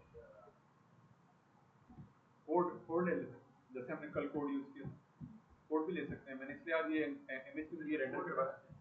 हाँ, मैंने इमेज इसलिए रेंडर करवाया ताकि दोनों पॉसिबिलिटीज का आप लोगों को पता हो। एक और पॉसिबिलिटी भी है, वो मैं आगे चल के किसी आइकन पे लगा दूंगा या कहीं लगा दूंगा। हाँ, मुझे एक और आइकन नजर आ रहा है, इसको हम यूज करेंगे, रेंडर करवा देंगे वाया यूजिंग सीएसएस। अभी मैंने इमेज के जरिए रेंडर करवाया, इमेज टैग के जरिए, यहाँ इस केस में डायरेक्ट कोड मैंने यूज किया। इस केस में ये जो लोगों के केस में ये डायरेक्ट इंडक्शन होगी कोड की, डायरेक्ट कोड मैंने ऐड कर दिया। यहाँ पे इमेज के जरिए मैंने इमेज टैग के जरिए रेंडर कराया। इमेज वही है, फॉर्मेट वही है एसवीजी, लेकिन 3 डिफरेंट तरीकों से हम अपने वेब पेज के अंदर डील कर रहे हैं। यहाँ पे मैंने जब मैं इस वाले पोर्शन को बनाने लगा हूँ, जब मैं यहाँ आऊंगा तो मैं इसको सीएसएस के जरिए रेंडर करवा दूंगा बैकग्राउंड के तौर पे, एज अ बैकग्राउंड वहां से मैं रेंडर करवा दूंगा इमेज फ्रंट एंड पे नजर आएगा मुझे। इस चीज को क्रिएट करने के लिए जी हम एक और सेक्शन डिफाइन कर देते हैं। एक चीज और जो मुझे नजर आ रही है यहाँ पे, वो है सेंटर अलाइन करना है। मैंने क्या करना है, मैंने सेंटर अलाइन। हाँ, डिजाइन जो है ना, डिजाइन के अंदर उसने क्या किया, डिजाइन में सेंटर अलाइनमेंट रखी हुई है इसकी जो नेविगेशन है, जबकि मेरा जो मैंने डेवलप किया है वहाँ पे लेफ्ट साइड पे जा रहा है। तो यहाँ पे बूटस्ट्रैप के अंदर, बूटस्ट्रैप के अंदर नहीं नहीं, सेंटर का टैग नहीं यूज करेंगे क्योंकि हम बूटस्ट्रैप में काम कर रहे हैं। तो हम क्या करेंगे, उसके लिए हमारे पास एक फैसिलिटी अवेलेबल है। इन चीजों को हमने बार बार गो थ्रू करना है, ये सबसे ज्यादा इस्तेमाल होने वाली चीजें, मार्जिन और पैडिंग बूटस्ट्रैप फ्रेमवर्क में, टेलविंड में, और वैसे भी जो हमने कस्टम सीसेस लिखी थी उसमें भी आप लोगों को याद होगा हमने बहुत ज्यादा इन चीजों को इस्तेमाल करना होता है। तो इस केस में मैंने जो इसमें यूज करना है for my navigation, for my navigation उसको सेंटर लाइन करना है। तो इसमें मैंने क्लिक किया, I am able to see link share कर दिया, रेफरेंस आप लोगों के साथ जब आप लोग काम कर रहे होंगे तो आप लोगों को पता होगा क्या बात कर रहा हूँ मैं। ये मुझे बता रहा है जी आप फॉर द मार्जिन, क्योंकि मेरे पास राइट ना मैं मार्जिन को टारगेट करने लगा हूँ, तो वो मुझे बता रहे हैं यार आप मार्जिन को क्या कर सकते हो, इस तरह से लिख सकते हो। उसको जो लिखने का तरीका आ रहा है, और वो उसको टॉप में कुछ अगर मैं यहाँ पे देखूँ तो मुझे ये भी बता रहा है कि आप स्क्रीन टू स्क्रीन भी अपना जो सिंटेक्स है जब आप लिख रहे हो HTML के अंदर, जब आप सिंटेक्स लिख रहे हो तो स्क्रीन को टारगेट करने के लिए वो कोड स्निपेट जो ये बता रहा है आपको, जैसे SM है फॉर स्मॉल स्क्रीन, MD है फॉर मीडियम स्क्रीन, LG है for large screen, extra large and extra extra. अगर मोबाइल में व्यू करना हो तो एक्स्ट्रा लार्ज या लार्ज ये तो कौन सी करेगा? हाँ, उसके लिए आप डायरेक्टली यूज कर सकते हो, बिल्कुल उसके लिए आप डायरेक्ट क्लासेस भी यूज कर सकते हो। अगर आप कोई भी यूज नहीं कर रहे ना इसमें से SM, MD, LG या XL, और बाय डिफॉल्ट आप क्लास यूज कर रहे हो, जैसे मैं अभी करने लगा हूँ राइट नाउ, MX या बाय डिफॉल्ट इसको आ भी रही है, कौन सी क्लास आ रही है, हर हर स्क्रीन को टारगेट कर रही है इसको। जैसे ये लिखी हुई ME ऑटो, ME मतलब M end, E stands for end, यानी कि एंड मतलब एक्स एक्सिस का जो लास्ट पॉइंट होगा वहां से ऑटो स्पेसेस आ रही है राइट नाउ। मार्जिन ऑटो आ रहा है, मार्जिन ऑटो आ रहा है, स्पेसेस ऑटो आ रही है from the end x axis. और आपका जो स्ट्रक्चर है मार्जिन वाला, वो आपको इसमें जो लिखा हुआ है, इन्होंने बाय डिफॉल्ट जो कंपोनेंट मुझे बना के दिया उसमें वो टारगेट नहीं कर रहा किसी भी स्क्रीन को, ना वो SM स्मॉल स्क्रीन को टारगेट कर रहा है, ना वो LG को, ना वो एक्स्ट्रा लार्ज को, ना वो मीडियम को, ना वो हाँ, वो क्या कर रहा है हर स्क्रीन पे यही वाली प्रॉपर्टी लगा रहा है जो मैंने यहाँ पे कॉपी करके मैं लेकर आया हूँ ना कोड, वो हर स्क्रीन पे वही बिहेवियर रख रहा है। मैं अगर चाहूँ कि फोन के ऊपर बिहेवियर डिफरेंट हो, आईपैड के ऊपर बिहेवियर डिफरेंट हो, डेस्कटॉप के ऊपर बिहेवियर डिफरेंट हो, तो मैं स्प्लिट कर सकता हूँ, ऐड कर सकता हूँ L G S M M D अपनी रिक्वायरमेंट के हिसाब से।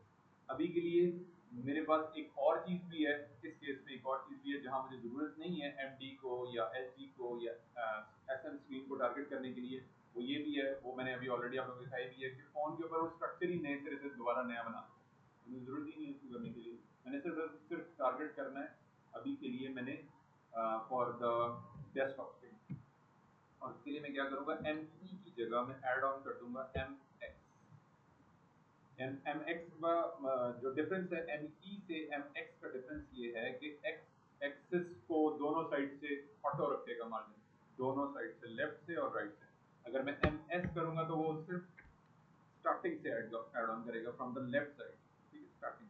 अगर वो एम ई करूंगा तो राइट साइड यानी कि एंड से। लेकिन मेरे केस में मुझे रिक्वायरमेंट है एज पर माई डिजाइन रिक्वायरमेंट सेंटर लाइन करना है, तो एम एक्स लिखूंगा तो वो दोनों साइड से उसका जो मार्जिन है वो एडजस्ट कर देगा। ओपन करते हैं, जैसे मैंने चेंज किया ना क्लास को, और मैं ये चेंज कर रहा हूँ फॉर यूएल के ऊपर जो क्लासेस आ रही थी, ये यूएल के ऊपर नैव बार नैव एम एक्स ये चेंज किया मैंने, एम ई की जगह एम एक्स कर दिया है उसने, लेफ्ट से और राइट से ऑटोमेटिकली सेंटर अलाइन कर दिया, मुझे एक्स्ट्रा सीएसएस लिखने की यहाँ पे जरूरत नहीं है। हम चलते हैं जी वापस, ये काम हो गया डन हमारा। एक चीज और भी हम कर सकते हैं, this is I am also able, ठीक है। अब मैंने ये सेक्शन कंप्लीट हो गया जी, मेरा हेडर का कंपोनेंट कंप्लीट हो गया। अब मैं चाहता हूँ एक सेक्शन डिफाइन करता हूँ, सेक्शन इंट्रो के नाम से। मेन के टैग के अंदर यहाँ पे हेडर कंप्लीट हो गया था, मेन का टैग मैंने स्टार्ट किया था, कल मैंने बता दिया था आपको, हेडर अगर आप अंदर रखना चाह रहे हो वो भी ठीक है, हेडर आप बाहर रखें वो भी। और ये है जी हमारा सेक्शन, और ये है जी इंट्रो। HTML कमेंट कर दिया मैंने इसी तरह से, HTML कमेंट कर दिया इसमें कमेंट एआई को मतलब चैट जीपीटी में फिर उसको समझने के लिए होता है।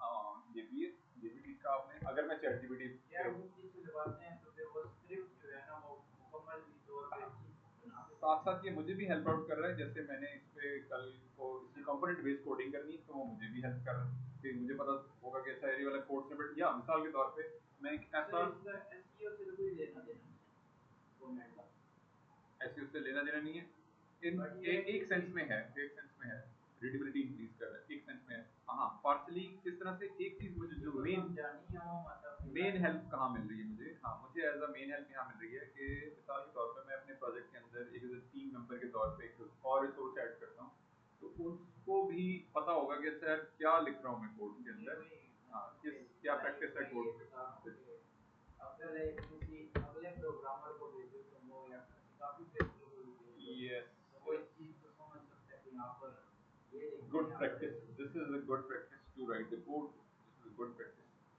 इवन ये कि गूगल एनालिटिक्स के अंदर भी, जहां तक मेरी ऑब्जर्वेशन है, आपके HTML में कमेंट्स हेल्प कर रहे होते हैं आपको गूगल एनालिटिक्स के अंदर, जो आपको डेली बेसिस पे ट्रैफिक बता रहा होता है कि अच्छा यार यहाँ से ये बंदा आया है, कितनी ट्रैफिक रही है आज आपकी वेबसाइट के ऊपर, उसमें ऑफ एंड ऑन ये रोल प्ले कर रहा होता है, क्योंकि वो हर चीज को रीड कर रहा होता है, वन बाय वन आप कोड लिख के देखो ना, रीड कर रहा होता है line by line, one by one, line by line read कर रहा होता है स्टेप को, कोड को, सब चीजों को। यहाँ पे हमने ऐड ऑन करना है जी सेक्शन का टैग, और ये मैंने नाम रख देना है सेक्शन इंट्रो बैनर,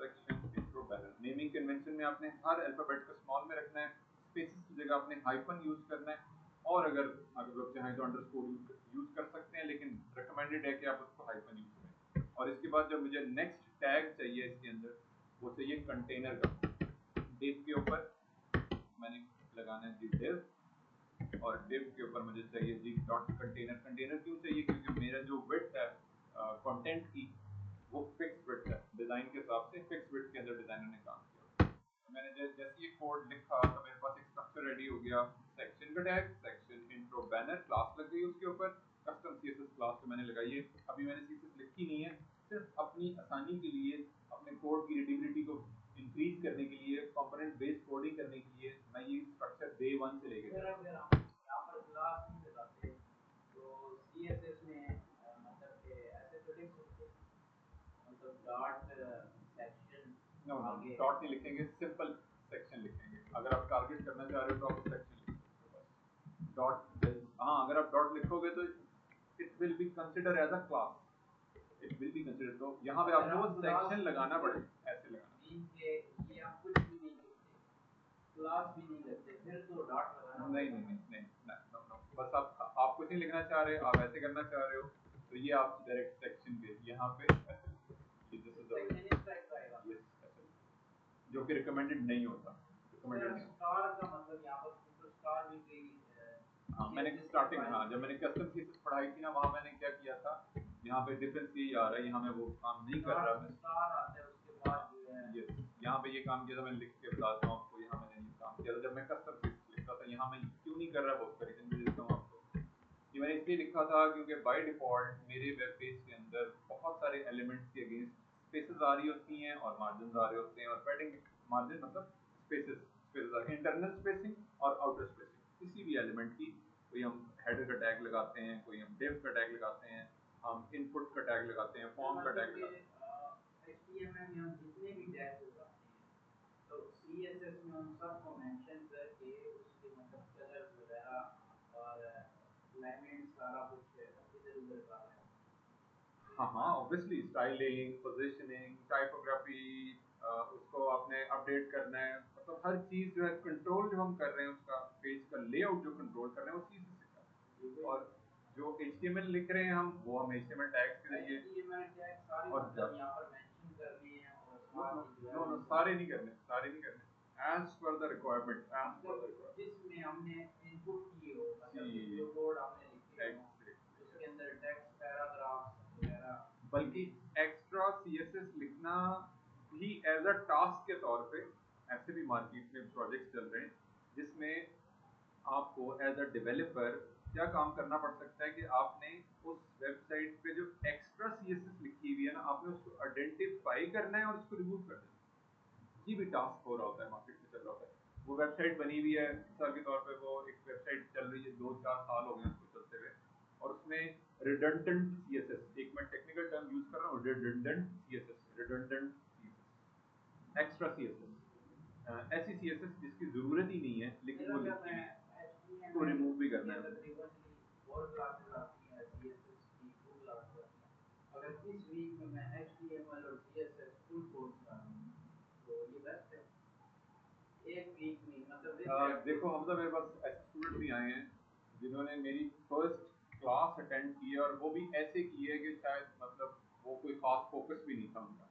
तो जब वो मेरे पास नेक्स्ट वीक आए हैं ना, जब मेरी नेक्स्ट सैटरडे को क्लास, तो उन्होंने मुझे 3-3 पेजेस बने हुए दिखाए हैं कि सर ये देखें पेजेस बना के लेकर। और मैं भी बना मैं एक बात कर रहा हूँ, मैं एक बात, अब ये आप लोगों के पर्सनल एंड पे डिसीजन, मैंने सिर्फ गाइड करना है आपको, मैंने सिर्फ और सिर्फ गाइड करना है। आप लोग के पर्सनल डिसीजन, आप मुझे कहो सर ये देखिए मुझे प्रोजेक्ट मिल गया है, काम कर रहा हूँ, वो आप लोग की।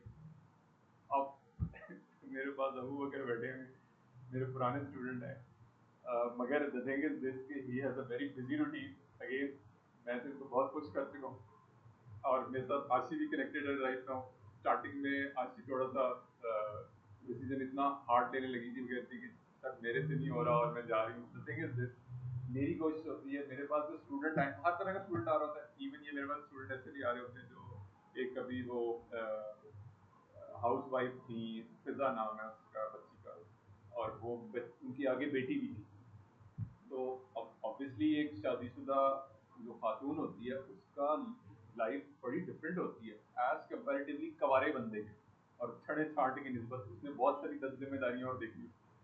तो द थिंग इज दिस कि वो उस सब के बावजूद वो काम कर रही होती थी, और उसके बाद ना वो मुझे बताती थी कि सर ये देखिए मैंने क्लाइंट के साथ काम किया, ये मैंने प्रोजेक्ट डन कर दिया, ये काम कर दिया। तो द थिंग इज ये आप लोग, ये इसी आप चीज का बात कर रहा ये हूँ आप मैं लोग होंगे, आप मतलब कि एचटीएमएल खड़का सीएसएस दो। में यस, 1 वीक में पूरा कोर्स जो है डन कर मैं हमजा ऐसा रन टाइम पे ना एग्जांपल की मेरी सारी आप लोगों के सामने इसलिए रख रहा होता हूँ। सीईओ है ना, हमारी सीईओ है, वो यूएस में बैठी होती है, उसने डिसीजन लिया है गो हाई लेवल में हमने वेबसाइट बनानी है। वर्डप्रेस में चल रही थी अच्छी बड़ी वेबसाइट, उसने कहा यार गो हाई लेवल में बनानी है। उसने हमें टाइम दिया 4 दिन, उसने कहा यार ये मंडे स्टार्ट हो रहा है, जुम्मे को ना मुझे लाइव वेबसाइट चाहिए go high level. Go high level को मैंने जिंदगी में कभी नहीं देखा था। उसने हमें सारी डिटेल्स प्रोवाइड की, ये नहीं कि उसने हमें हेल्प आउट नहीं की, उसने टोटली हेल्प की, सपोर्ट की उसने हमें, At the end of that week, we are able to launch the website in the go high level. WordPress को हमने ड्रॉप कर दिया, गो हाई लेवल में वेबसाइट रेडी होगी। अब उस वेबसाइट पे डेली की ट्रैफिक है, अच्छी खासी ट्रैफिक है, उसको हमने मेंटेन भी रखा, स्मूथली ट्रांजिशन। ये नहीं कि वेबसाइट चलना बंद हो गई और ये क्या हो गया, नहीं, स्मूथ ट्रांजिशन। तो ये एज अ डेवलपर हमने इस चीज का इनिशिएटिव लेना होता है कि हमने एक बिजनेस को जिसके साथ भी हम कनेक्टेड हैं, जिस भी क्लाइंट के साथ हम कनेक्टेड है, इवन ये कि अपना बिजनेस कर रहे हैं, हमने स्मूथ ट्रांजिशन को मेंटेन रखना होता है, क्योंकि वेबसाइट के ऊपर लाइव ट्रैफिक आ रही होती है। और अगर ऐसी वेबसाइट हो जिसपे शॉपिंग हो रही है, ऑनलाइन शॉपिंग हो रही है, उसकी तो आप कह लो कि उसका तो एक एक लम्हा बड़ा कीमती है। उसका चेकआउट सिस्टम फंक्शनल स्टेट में होना चाहिए, जहाँ पे लोग जाके जैज कैश के जरिए, क्रेडिट कार्ड के जरिए, पेपॉल के जरिए पेमेंट कर रहे हैं। हाँ, ये भी वो फंक्शनल स्टेट में होनी चाहिए। अगर वही चीज वहाँ पे स्टक होना शुरू हो गई है, एज अ डेवलपर हमारी ये जिम्मेदारी बनती है कि हमें इस चीज को स्ट्रीमलाइन रखना होता है, स्मूथ वे में रन करना होता है। अगर वही चीज जाके स्टक होना शुरू हो गई है तो वो फिर लेवल ही बात है, वेबसाइट तो फायरिंग हो गया, मकसद ही उसका वेस्ट हो गया सारा। तो अगर वो उस पर ये बेसिक चीज ही नहीं चल रही, प्रोडक्ट पे क्लिक करने के बाद प्रोडक्ट परचेज हो जाए, जैसे मिसाल के तौर पे रन टाइम पे एग्जांपल ले लेते हैं हम, रगनॉट वेबसाइट चल रही है, यहाँ पे कस्टमर आया, लैंड किया, और कस्टमर को ये वाली कारपेट पसंद आ गई, scroll down, scroll down, Shopify में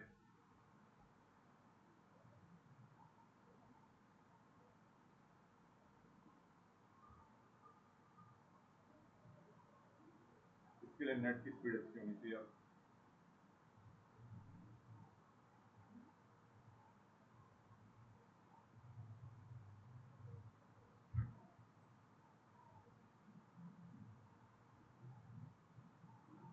तो ये आ गई वेबसाइट, पेज ओपन हो गया, ये वाली प्रोडक्ट आ गई। प्रोडक्ट मैं प्रोडक्ट लैंडिंग पेज से, होम पेज से प्रोडक्ट डिटेल पेज पे चला गया।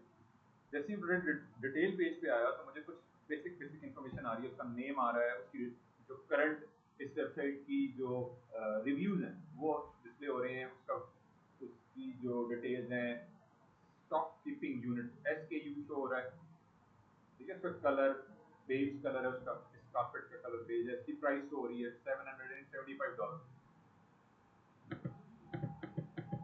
और वो मुझे बता रहा है कि जी ये dear customer please note this product is ready to dispatch वगैरह वगैरह, इस सारी चीजें शॉप पे से भी, शॉपिफाई के अंदर एक फीचर होता है, ऐप होती है शॉप पे की, वहां से भी जाके पेमेंट हो सकती है, ठीक है। मंथली बेसिस पे स्प्लिट कर देता है, वो अमाउंट को स्प्लिट कर देता है, जैसे इंस्टॉलमेंट पे हम यहाँ पे पाकिस्तान में चीजें परचेज कर रहे हैं। अब मैंने क्या किया जी, ऐड टू कार्ट पे मैंने कहा यार इसको मैंने ऐड करना है, मैं ना तो यहाँ परचेज पर कर, API यूज हो रही है टू कार्ड। हाँ ऑब्वियसली अब API यूज हो रही है। अच्छा जी, ये मैंने क्या किया, चेकआउट किया। तो हमारा जो काम है, डेवलपर का जो काम है ना, वो इतना इंपॉर्टेंट होता है कि हमें इस फ्लो को मेंटेन रखना होता है, किसी भी वेबसाइट पे, जिसमें भी आप काम कर रहे हैं। मेन काम हमारा ये होता है। बाकी इंटरफेस भी इंपॉर्टेंटली मैटर कर रहा होता है। इंटरफेस इन द सेंस, जैसे अगर इस वेबसाइट पे कोई मोबाइल व्यू में आ जाता है तो कोई ज्यादातर इसी चीजों में इशू होता है, चीज, हाँ, कोई चीज एरर मिस वगैरह नहीं होनी इशू चाहिए। नहीं आते। यस यस यस, कोई चीज मिस नहीं होनी चाहिए। अगर इस वेबसाइट पे मोबाइल व्यू में कोई आ जाता है, मोबाइल से ओपन करके ये प्रोडक्ट परचेज करने की कोशिश कर रहा है, तो उसका फ्लो भी मेंटेन रखना होता है। यूआई पर्सपेक्टिव से भी मैंने, एक तो मैंने इसकी बैकएंड कोडिंग सेट रखनी है, इसका चेकआउट सिस्टम फ्लो में रखना है। यूआई यूआई मोबाइल के लिए होता है, यूज मतलब कि मोबाइल व्यू नहीं नहीं, हर तरह से यूआई यूएक्स आपका डेस्कटॉप के लिए भी हो सकता है, आईपैड के लिए भी हो सकता है। आप ऐसे ऐसे प्लेटफॉर्म्स भी हैं जो सिर्फ और सिर्फ आईपैड के लैंडस्केप व्यू के लिए अपना वेब एप्लीकेशन बना रहे होते हैं, वेबसाइट्स बना रहे होते हैं सिर्फ लैंडस्केप व्यू के लिए, और किसी भी व्यू के लिए, ना डेस्कटॉप के लिए ना मोबाइल के लिए, किसी भी व्यू के लिए नहीं होता। सिर्फ और सिर्फ स्पेसिफिकली वो बन रहा है आईपैड के लैंडस्केप व्यू, एक फोटो व्यू होता है लैंडस्केप, जिसमें आप गेमिंग करने के लिए यूज कर रहे होते हैं, उस पे मेंटेन रखना। तो ये it's not compulsory, UI UX किसी भी स्क्रीन रेजोल्यूशन के हिसाब से अपने हिसाब से चूज करो। अब मैंने क्या किया, इसको स्विच किया फोन के ऊपर, तो यहाँ पे देखें हर चीज को स्ट्रीमलाइन रखना, मेंटेन रखना एज अ डेवलपर, ये हमारी रिस्पॉन्सिबिलिटी होती है। एक फंक्शनैलिटी और डिटेल्स, जो भी डिटेल्स आ रही हैं, जैसे चेकआउट का मैंने एक फ्लो दिखाया आपको, है। बटन इसमें बना ऑटो हुआ है, सेवर भी लगा हुआ है, क्या लगा, ऑटो सेवर, ऑटो जो भी सेवर, मतलब कार्ड की डिटेल्स एंटर करते हैं यस, उसके बाद सेव हो जाता शॉपिफाई काफी, है बैकएंड में। असल में Shopify is a paid platform. तो पेड प्लेटफॉर्म में वेबसाइट बनाने का एक फायदा ये भी होता है के ग्लिचेस नहीं आ रहे होते, क्योंकि आप उन्हें मंथली बेसिस पे पैसे पे कर रहे होते हैं। जैसे right now this client is paying for this around 39 dollar per month. तो उस चीज़ को एपीआईज को सस्टेन रखना, चेकआउट सिस्टम को फ्लो में रखना, वेबसाइट पे किसी किस्म के कोई ग्लिचेस ना आना, ये उस चीज़ की रिस्पॉन्सिबिलिटी भी ले रहे होते हैं, क्योंकि ये $39 पर कस्टमर चार्ज कर रहे हैं। और खाली एक कस्टमर नहीं है, शॉपिफाई पे there are a bundle of customers right now in the whole world. तो उससे जो भी प्रॉफिट उनका आ रहा है, जो भी पैसा वो लगा रहे हैं, वो अपने सर्वर्स को हेवीली मेंटेन कर रहे होते हैं। रन टाइम पे हर वक्त राउंड द क्लॉक उनके बंदे, कस्टमर केयर के बंदे जो उनके बैठे हुए हैं, जो स्ट्रक्चर उनका बैठा हुआ है, वो चीज़ को अलाइन कर रहा है। तो हम मूव ऑन करते हैं। इस चीज़ को भी ना आप लोगों ने लाजमी, फाइनल आउटपुट जो है ना आप लोगों के जहन में जो बने, वो कुछ इसी तरह से बने, जैसे मैंने ये फ्लो आप लोगों के सामने रखा।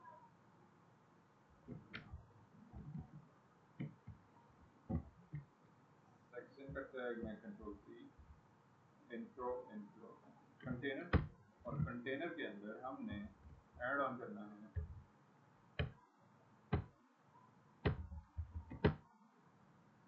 ये है जी क्लास, CSS की क्लास।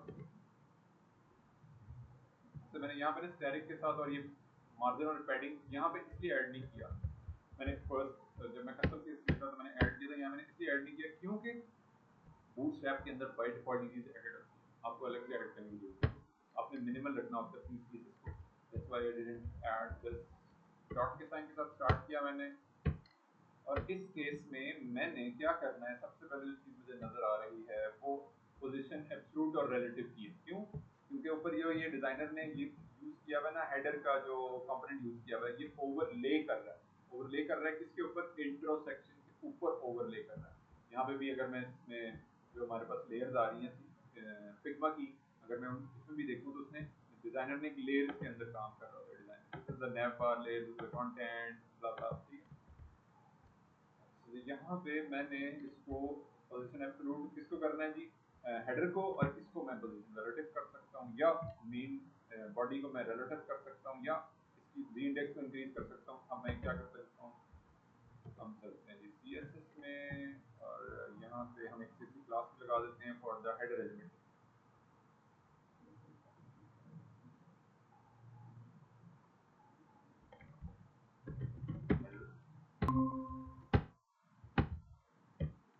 कॉपी सेव,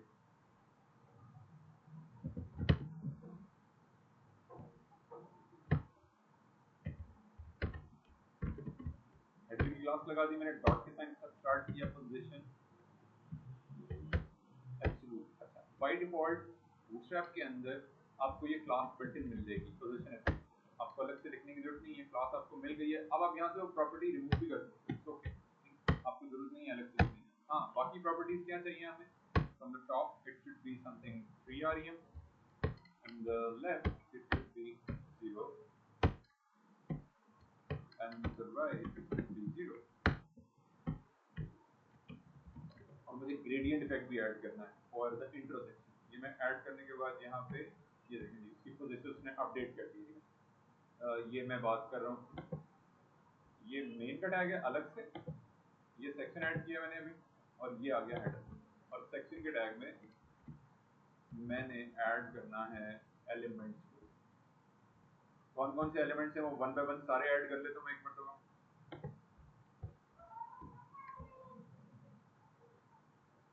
ऊपर ये मैंने ऐड ऑन करना है 10 ये सेंटर में है ना, ये ये जो कि मेन का फर्स्ट कॉलम है, ये सेंटर में ही है ना, हाँ, सेंटर सारा सेंटर ये टैग देख लो, है। सारा सेंटर लाइन है। ऊपर जो सेंटर बैज आ टैग रहा है। है ये सेंट्रल लाइन है, हाँ जी, ये जो टाइटल है ये भी सेंट्रल लाइन है, ये भी सेंट्रल लाइन है, तो इवन ये जिसका टैग यूज किया है वो सेंटर टैग है। नहीं, सेंटर का टैग हम यूज नहीं करेंगे। सेंटर का टैग, सेंटर का टैग ना बच्चे बहुत बेसिक लेवल की चीज होती है, हम सारा काम क्लासेस के जरिए कर रहे होते हैं यहाँ पे। खास तौर पे अभी right now for the bootstrap, इस चीज को मैक्सिमाइज करने के लिए जो बिल्ट इन क्लासेस हैं उसका एक यूजेज टूल के मैक्सिमाइज, जरिए DI में टूल के मतलब DI टैग के बिल्ट जरिए। इन क्लासेस के जरिए, बिल्ट इन क्लासेस के जरिए। एक है CSS क्लासेस, एक है टैग्स, एक है क्लासेस। तो राइट नाउ मैं CSS क्लासेस की बात कर रहा हूँ। टैग अब मैं यूज करूंगा जो मैंने मिसाल के तौर पे यूज करना है। अभी के लिए मुझे कौन सा टैग चाहिए फॉर क्विक वे में, इसको मैंने अगर मैं देखूं तो उसने क्या किया है, विड्थ को रिड्यूस भी किया है। तो मेरे पास एक अपॉर्चुनिटी अवेलेबल है वजन द बूटस्ट्रैप। वो क्या है जी, उधर चलते हैं जी, हम इसे एक्सप्लोर करते हैं। चलते this is basically a grid, and grid system में हमारे पास एक जो बेसिक चीजें हैं वो ये है। तो ये क्या कह रहा है, आपको ग्रिड सिस्टम में आप कॉलम्स बना सकते हैं। ग्रिड सिस्टम में पहले भी बता चुका हूँ, लेकिन आज हम इसको डिटेल ओवरव्यू करते हैं, इम्प्लीमेंटेशन देखते हैं। तो ग्रिड सिस्टम में मैंने क्यों ग्रिड सिस्टम यहाँ पे यूज किया है, मुझे एक तो विड्थ दिखानी है कम। किस तरह से कम दिखानी है कि ऊपर जो हेडर है ना, उसकी निस्बत जो ये नीचे वाला पोर्शन है ये विड्थ वाइज रिड्यूस कर दिया है डिजाइनर ने, और उसकी जो विड्थ है वो रिड्यूस करने के लिए मैं ग्रिड सिस्टम यूज कर सकता हूँ। I have the opportunity div add करता हूँ मैं। डिव टैग जो मैं यूज कर रहा हूँ, डिव का टैग यूज कर रहा हूँ, और उसके ऊपर मैं क्लास लगाता हूँ रो की, बिल्ट इन क्लास है रो, और उसके अंदर जाके मैं एक अदद कॉलम ऐड करता हूँ। डिव के ऊपर एक कॉलम ऐड करूंगा मैं, क्लास क्लास की बात कर रही हूँ। और वो कौन सी है जी क्लास, वो हम यहाँ से एक रैंडम क्लास ले सकते हैं। मेरे केस में मैंने विड्थ रिड्यूस करनी है, तो उसके लिए मुझे बूटस्ट्रैप ने बाय डिफॉल्ट डिफरेंट क्लासेस दी हुई है, starting from col dash 1 up to col dash 12। तो मैं टेस्ट करने के लिए यहाँ पे कॉल डैश 8 लगा देता हूँ, ठीक है। 1 से लेके मैं 12 तक लिख सकता हूँ। मेरे पास ग्रिड सिस्टम में 12 कॉलम्स की डिस्ट्रीब्यूशन अवेलेबल है। डिस्ट्रीब्यूट कर सकता हूँ मैं 12 कॉलम्स के अंदर, एक रो में 12 कॉलम। एसक्यूएल में भी यही टैग यूज होता है। एसक्यूएल डेटाबेस जब जनरेट करते हैं, एसक्यूएल तो खैर डिफरेंट चीज है, अभी तो बच्चे हम एचटीएमएल लिखना सीख रहे हैं ना, वो तो एक डिफरेंट चीज है। ठीक है, आपका क्वेश्चन सही है, मगर अभी बहुत एडवांस लेवल का क्वेश्चन कर लिया आपने एकदम से। हम एक डिफरेंट गैलेक्सी में चल रहे हैं अभी। चले ओके हो गया, परफेक्ट है, ठीक है आपका बिल्कुल। हम वहां पे भी यूज करते हैं। अगेन लिखने का तरीका शायद थोड़ा बहुत माइनर डिफरेंट होगा, लेकिन ऑलमोस्ट काम ऐसे ही हो रहा होता है। फ्रंट एंड पे तो डेली बननी है और सेक्शन पे रहेगा। अच्छा, यहाँ पे ना मैंने एक क्लास मैंने यूज कर ली कॉल डैश 8। अगर मैं आप लोगों को बताना चाहूँ समझाने के लिए, मैं क्या करता हूँ यहाँ पे ना एक लगाता हूँ कॉपी, और मैंने लगा दी 1 2 and up to how many 12, test करने के लिए 2 and 3 and 4 and up to 1 2 3 1 3 4 5 6 and again 12 को कंप्लीट करने के लिए मैं इसी को कॉपी करता हूँ। तो ये आ गया जी 3 again 4 so 5 and this is one is 6 and this is 7 and this is 8 9 and 10 and 11। ये मैं सिर्फ समझाने के लिए लिखा है आपको बोर्ड में, सिर्फ समझाने के लिए मैंने लिखा है आपको। तो ये क्या कर रहा होता है, आपको बाय डिफॉल्ट बूटस्ट्रैप आपको ये बिल्ट इन क्लासेस दे रहा है। आपसे किसी भी लेआउट के अंदर, कॉलम के अंदर, डिव के अंदर, सेक्शन के टैग के अंदर, आर्टिकल के टैग के अंदर, किसी भी टैग के अंदर आप इन क्लासेस को यूज करके आप क्विकली अपने स्ट्रक्चर को ग्रिड सिस्टम में कन्वर्ट कर सकते हो। ग्रिड सिस्टम में कन्वर्ट करने का क्या बेनिफिट होता है मेरे केस में राइट नाउ, जैसे मेरे सामने सिनेरियो ये है कि मैंने खास किस्म की विड्थ के अंदर रखना है, और उस विड्थ को मैंने फ्लेक्सिबल भी रखना है। फ्लेक्सिबल इन द सेंस, जैसे अगर मैं डेस्कटॉप पे देख रहा हूँ तो इतनी विड्थ है जैसे कि इस टाइम राइट नाउ आपको नजर भी आ रही है, लेकिन अगर जैसे फोन पे मैं स्विच करूँ तो वो एक्सपेंड कर दे, यानी कि एज टू एज ड्रॉ कर दे, जितनी डिवाइस की विड्थ हो उसके हिसाब से वो एज टू एज ड्रॉ कर दे। तो मैं क्या कर सकता हूँ, मुझे ऑलरेडी जो बूटस्ट्रैप के अंदर एक फैसिलिटी अवेलेबल है कि मैं कॉल डैश 6 लिखूंगा तो वो टारगेट करेगा हर स्क्रीन के ऊपर, कॉल डैश 8 लिखूंगा तो वो टारगेट करेगा हर स्क्रीन पे, और अगर मैं कॉल डैश एल जी 8 कर दूंगा तो वो टारगेट कर रहा होगा डेस्कटॉप को, और अगर मैं कॉल डैश एम डी 8 कर दूंगा तो वो टारगेट कर रहा होगा आईपैड को। और इसी तरह से अगर मैं डिवाइड करने के लिए डिस्ट्रीब्यूशन के लिए कॉल डैश 12 कर दूंगा तो वो टारगेट कर रहा होगा फोन के ऊपर। अब मैं किसी चीज़ को लिखने लगा हूँ, जो मैंने बात आपको बताई है, मैं किसी चीज़ को लिखने लगा हूँ, जैसे मैंने ये सारी क्लासेस आपके सामने लिख के दिखाई है ना, तो मैं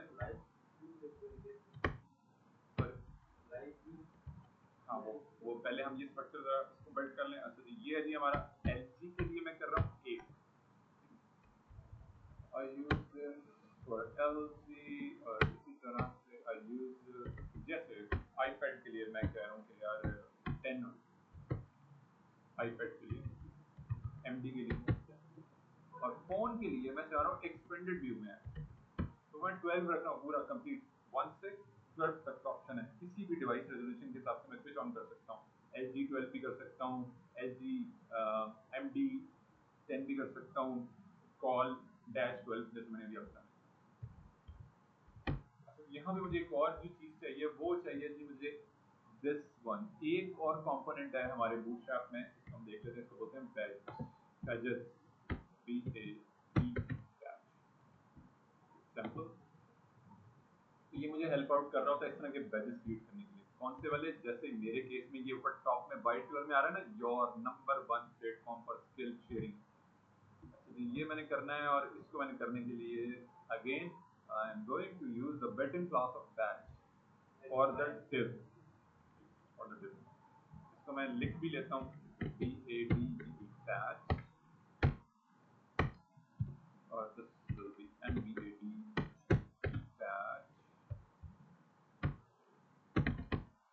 और इसमें क्लास लगानी है बैच BAD, कलर मैंने दे देना इसको व्हाइट, सिंपल है, जो मैंने अभी ऊपर दिया भी था उसके लिए आइकन के लिए। और इसके अंदर मैंने लिखना ही है कुछ डिटेल्स, और डिटेल्स में जो पहली चीज मुझे नजर आ रही है, जैसे मैंने आप लोगों को कहा था कि मैं ये वाला आइकन जो है मैं CSS के जरिए रेंडर करवा दूंगा, तो मैं क्या करता हूँ, लिखने का तरीका मैं रख लेता हूँ फॉन्ट ऑप्शन वाला, आइकन का टैग में यूज कर लेता हूँ, आई का टैग, आइकन रेंडर करने के लिए आई का टैग यूज कर लेता हूँ, और यहाँ पे मैं अपनी कस्टम CSS क्लास लगा देता हूँ to render this icon, icon briefcase, something like that, icon briefcase.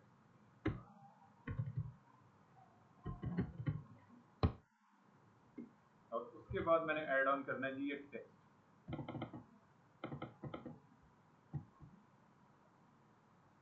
Copy,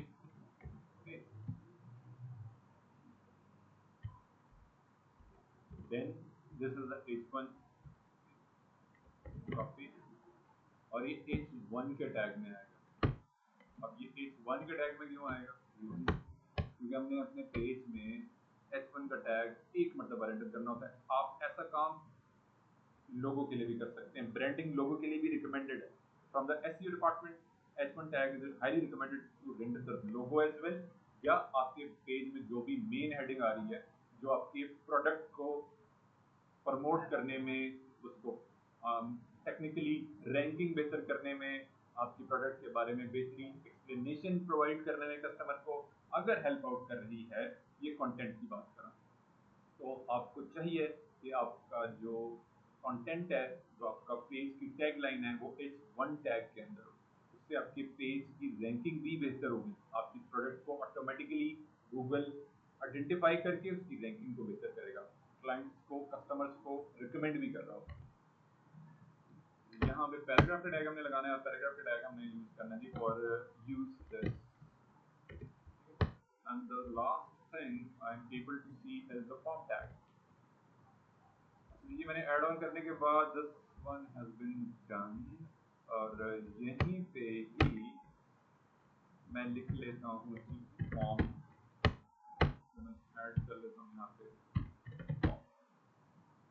और इसके लिए मेरे पास अगेन बूटस्ट्रैप के अंदर बिल्ट-इन क्लासेस अवेलेबल हैं, उसी के जरिए मैं इसको भी इजीली रेंडर कर सकता हूँ।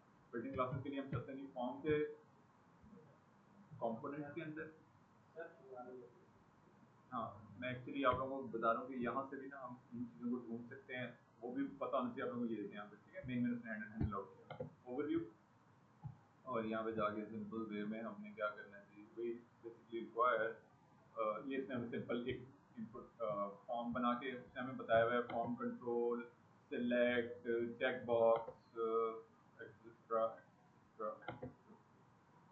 वन बाय वन हम इसको जाके चीज़ों को देख सकते हैं। इनपुट ग्रुप, अच्छा मुझे most likely input group require है in my case. Input group क्यों रिक्वायर है मुझे, क्योंकि ये एक आइकन आ रहा है और यहाँ कुछ टेक्स्ट लिखा हुआ है, ठीक है, ये सर्च आइकन और यहाँ पे फॉर एग्जांपल UXEG मतलब फॉर एग्जांपल UX डिजाइनर, इसी तरह से लोकेशन का आइकन और फॉर एग्जांपल लिवरपूल USA। तो मुझे ये वाला जो है ना, ये इसकी जगह मैं लगा दूंगा अपना आइकन जो कि सर्च है, और उसके बाद मैं टेक्स्ट लिख दूंगा। मुझे तकरीबन इसी तरह की चीज almost exactly. So I use this code snippet to render this. Scroll down, यहाँ पे बॉटम में मुझे कोड स्निपेट भी अवेलेबल है। I copy this code, जो उसने क्या किया हुआ है div के टैग के ऊपर लगाया हुआ है, ठीक है, और ये मैंने रखना किसमें, फॉर्म के टैग के अंदर। फॉर्म के टैग में क्यों रखना है, क्योंकि हम क्लाइंट से कस्टमर से इनपुट ले रहे होते हैं और अपने वेब पेज के अंदर जो भी हम इनपुट ले रहे होते हैं वो हम फॉर्म के टैग में रखते हैं, ताकि उसके अगेंस्ट जो भी हम प्रोग्रामिंग एंड पे लिखते हैं, जो भी लॉजिक लिखते हैं, वो अकॉर्डिंगली परफॉर्म करके एग्जीक्यूट करते हैं हमारे कस्टमर की क्यूरी को। यहाँ पे मैंने ऐड ऑन करना है जी ये वाला क्या ऐड करूँ, तो I need basically two elements. For example अभी के लिए मैं इसको एक लिख के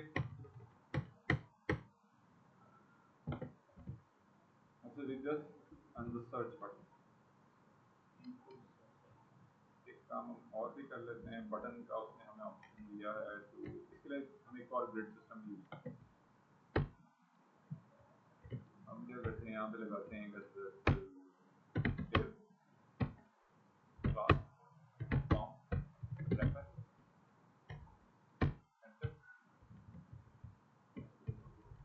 और इस वाले फॉर्म को मैंने मूव ऑन कर दिया विदिन माय दिस div, और इसके बाद मैंने div ऐड किया और मैंने यहाँ पे लगाया एक रो, लोड लगाने के बाद मैंने इसको किया div, और the first one is call LT8, और इस LT8 में मैंने रख दिया ये वाला स्ट्रक्चर,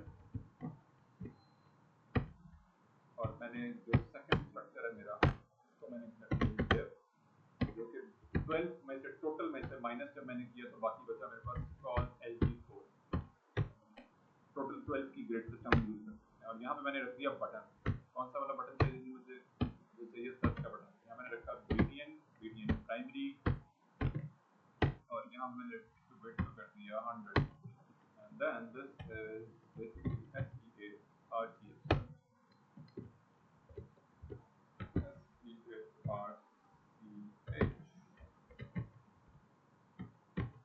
ठीक है जी, दोनों सारे एलिमेंट्स जो हैं ऑलमोस्ट कंप्लीट हो गए। ये वाला एलिमेंट मुझे रेप्लिकेट करना होगा, मैं आउटपुट देख लेता हूँ इसका कि क्या स्ट्रक्चर बना है इसका। अभी के लिए हम चलते हैं जी ब्राउजर तो ब्राउजर में कुछ ऐसी चीजें हमारे पास आ जिसमें एलिमेंट सारे बन गए, लेकिन चूंकि पोजीशन एक्सक्लूड किया हुआ मैंने हेडर को, उसकी वजह से वो ओवरलैप कर रहे हैं, और मुझे डिजाइन में ये जो ऊपर वाला पोर्शन है ना, उसको मैंने स्पेसिंग भी सेट करनी है उसकी, from the top I need some spacing. इसके लिए मैं चलूंगा जी सेक्शन इंट्रो बैनर की डिव, जो मैंने सेक्शन का टैग लगाया है, और यहाँ पे जाके मैं लिखता हूँ let's go starting from top right bottom left, clockwise चल रहा होता है ये। फर्स्ट वैल्यू को मैं कर देता हूँ ऑलमोस्ट 10 REM, सेव करके मैं चेक करता हूँ, तो I am able to see now ये आ गया मेरा फर्स्ट टैग आ गया मेरा, एंड दिस वन, और ये सेकंड हमारा चीज आ गई, और ये यहीं पे वो भी आ रहा है हमारा, ये वाइट कलर में है तो वो वाइट मच हो रहा है। इसका हम कलर वगैरह भी सेट कर लेते हैं, कलर हमें चाहिए बेसिकली इसमें कलर चाहिए हमें टेक्स्ट, ये भी बताने का हाँ ये तो बताएं। अभी ये एक्सप्लेन भी किया मैंने, मीडिया क्यूरीज लिखी थी CSS में, यहाँ पे हमें मीडिया क्यूरीज लिखने की जरूरत नहीं है, बल्कि ये स्प्लिट कर रहा है डिवाइस टू डिवाइस में। ये अच्छा ये मेरा आ गया प्लस वन। एक और चीज मुझे क्या नजर आ रही है यहाँ पे, ठीक है उसमें ग्रेडियंट ऐड करना है। ग्रेडियंट के लिए ना हम चलते हैं ग्रेडियंट,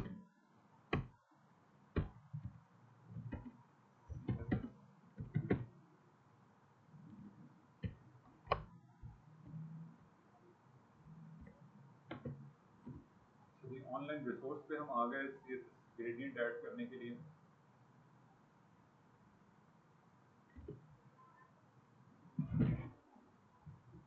तो इमेजेस जो रिक्वायर है ना ग्रेडियंट, वो कुछ इस तरह है। मैं सेलेक्ट करता हूँ यहाँ पे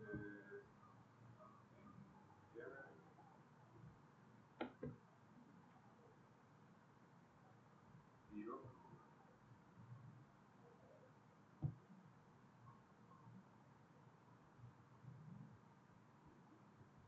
बीजी gradient and blah blah and blah blah, primary colour और वही सेकेंडरी कलर मैंने आप लोगों को बताया भी था।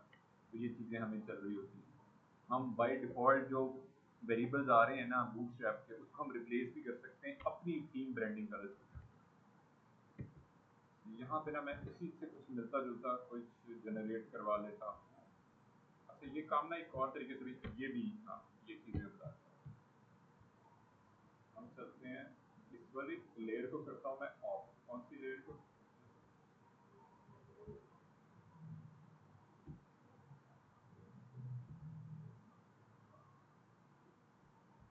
ये नेवर आ गया, इसको मैंने ऑफ किया। इसके बाद आ गया कि ये आ गया, इसको मैंने ऑफ किया। ठीक है जी, कंटेंट आ गया, इसको मैंने ऑफ कर दिया। And select on this end of. सारी लेयर्स मैंने ऑफ कर दी। मेरे पास एक ब्लैंक एरिया आ गया। सो जूम आउट और मैंने ये कहा कि इसका मैंने लिया screenshot. I take the screenshot using the print screen button. Scroll up, enter, press और यहाँ पे जाके मैंने ओपन किया जेमिनाई। जेमिनाई को मैंने कहा यार प्रिंट स्क्रीन, मैंने यहाँ पेस्ट ऑन कर दिया।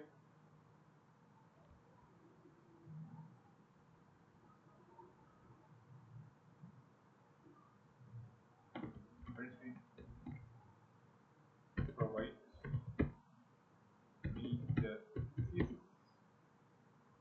code to generate the gradient sir as इसमें से per बेस्ट कौन सा है, चैट जीपीटी या फिर ये? ChatGPT भी अच्छा है। ChatGPT का जो पेड वर्जन है वो तो बेस्ट है। पैसे वैसे लगाएं, मतलब उसके लिए कमाएं और फिर ढेर सारे हर चीज़ के ना आप लोग पेड वर्जन होने चाहिए। अंदाज दो पैसे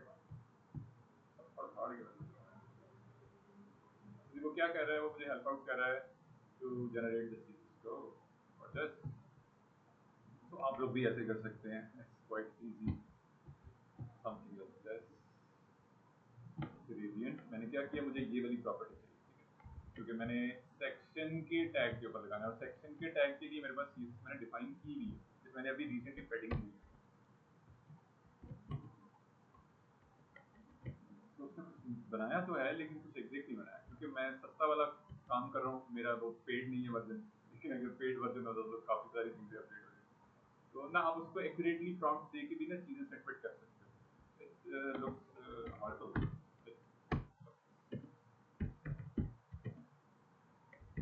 horrible. Can you help me to provide similar copy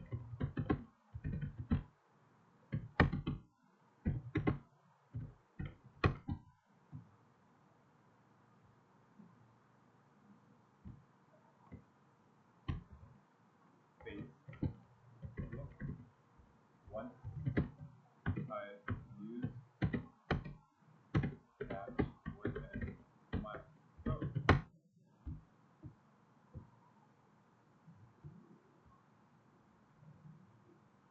It's up here, I'm trying to replicate not only initialize code.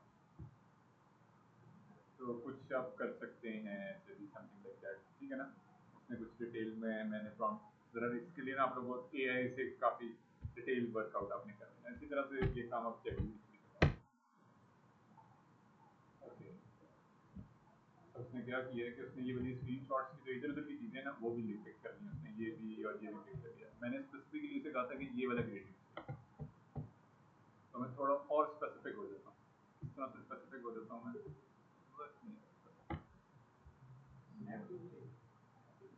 ये आप एक्सटेंशन कर सकते हो, कोई भी क्रोम की एक्सटेंशन आप ले लो, उसके जरिए मैं आप तो स्नैपिंग को यूज करता हूँ। बस ये आप लोगों के इसमें क्रोम के अंदर में ये होना चाहिए।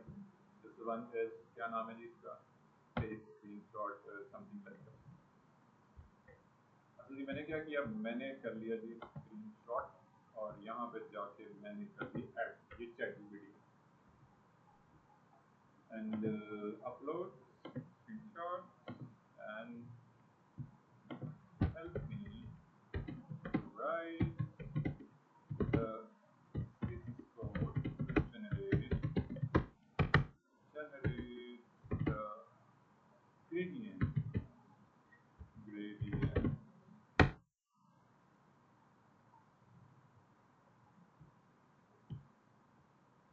ये आ गया है कुछ बना, ट्राई करके देखते हैं।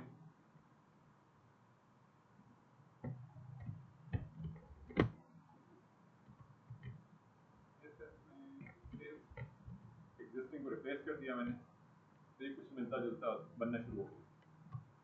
अच्छा ये सारे का सारा काम ना आप ये जो मैंने ऑफिशियल एक चैनल ओपन किया ना यहाँ से भी करना, मैं चाहता हूँ कि यहाँ पे और मैं यहाँ पे जाके कलर्स ऐड ऑन कर देता हूँ। जैसे मेरे केस में कलर्स कौन कौन से हैं जी, कलर्स मुझे चाहिए, क्लिक किया मैंने और कलर्स आ रहे हैं जी मेरे पास ये बस ग्रेडियंट के लिए कलर्स आ रहे हैं,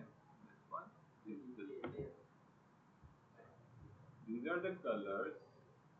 अच्छा फिग्मा का एक बहुत ज़बरदस्त फीचर ये है, अगर आप इसके पेड वर्जन में चले जाते हो तो ये आपको सारा ना कोड CSS का कोड ही प्रोवाइड करता है, ये बहुत फिट किस्म का फीचर है। लेकिन अगेन इन्होंने ये फीचर पेड वर्जन में ले गए तो आपको इसके लिए फिग्मा को परचेज करना पड़ेगा।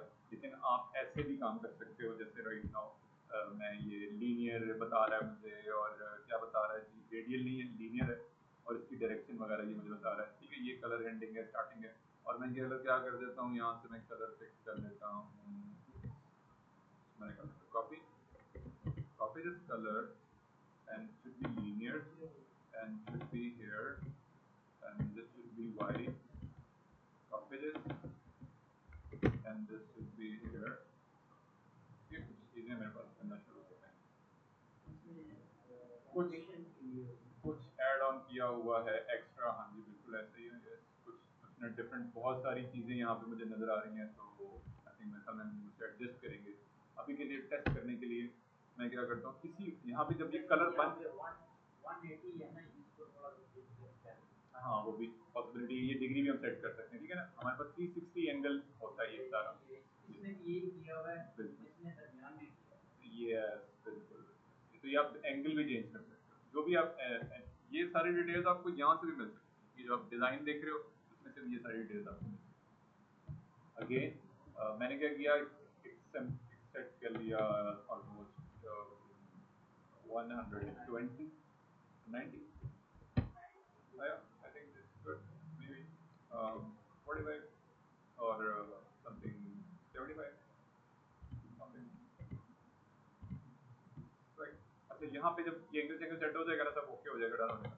तो आप क्या दरमियान वाला सेलेक्ट करें ना, वो ऊपर ले रहे थे, दरमियान वाला और सबसे लास्ट वाला ये चीज, ये चीज। अच्छा हाँ ये तो वो है ना, आप कह लो कि वो है ये सारे उन्होंने वेरिएंट्स आपको दिए हैं, कलर कलर नहीं ना, कलर हम वो करेंगे तो वो असल में बिल्ट इन है, फोटोशॉप में होता है ना, ये बिल्ट इन है बेसिकली ना, कलर हमने नीचे डिफाइन करने, कलर सेट करेंगे हो जाएगा। कलर वैसे हमने अपने हिसाब से वो करने होते हैं, हाँ वो ठीक कह रहे हो आप, कलर्स ना आप लोगों ने यहाँ पे डिसाइड कर लेने, यहाँ पे ये जो कलर्स है कॉम्बिनेशन दिया हुआ है, मतलब उसमें 5 टाइप के ये obviously again the thing is this, Hamza, the main thing is this कि आप लोगों ने टूल्स को एक्सप्लोर करना है, again the thing is this, the main thing is this, आप लोगों ने टूल्स को एक्सप्लोर करना है और वन बाय वन यहाँ पे जाके मैंने किया copy and go into the page और तो 2 मिनट मैंने क्लास फाइंड अप करनी है और ठीक है ये लग गया ऑलमोस्ट डन। और उसके बाद मैंने इसको वापस इसको ट्राई कर ले। इसको हम जरा नेक्स्ट टाइम जरा डिटेल में देख लेंगे, बल्कि 5 दिन है आप लोगों के पास, इसके साथ प्ले अराउंड कीजिएगा आप लोग। ओके ओके ओके वापस check on this I need to check on this. वापस आ गई सारी डिटेल्स, ठीक है। अब जो मेन चीज मैं यहाँ बताना चाह रहा हूँ वो सेंटर अलाइन भी करना है, ठीक है। उसने क्या किया हुआ है, उसने सारी चीजें सेंटर अलाइन की हुई हैं।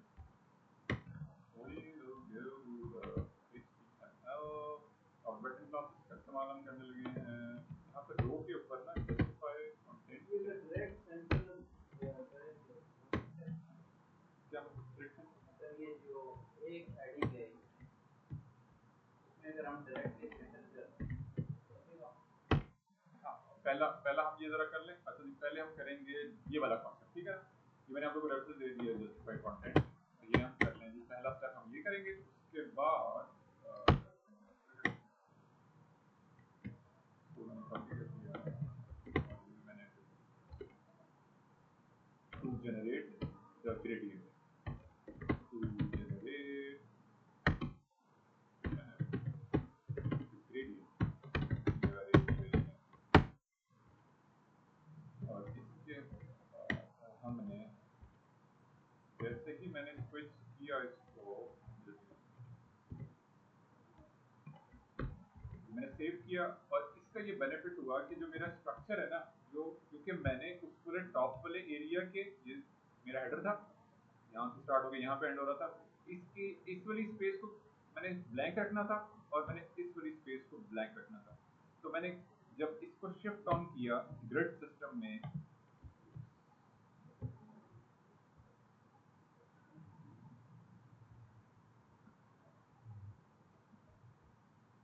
जी मैंने जब ग्रिड सिस्टम में से शिफ्ट ऑन किया, तो ये पूरी मतलब सिर्फ ट्रांसपोर्ट उसके लिए कौन सा टूल होता है, मतलब ये पूरी वेबसाइट की सर्वर की स्क्रिप्ट।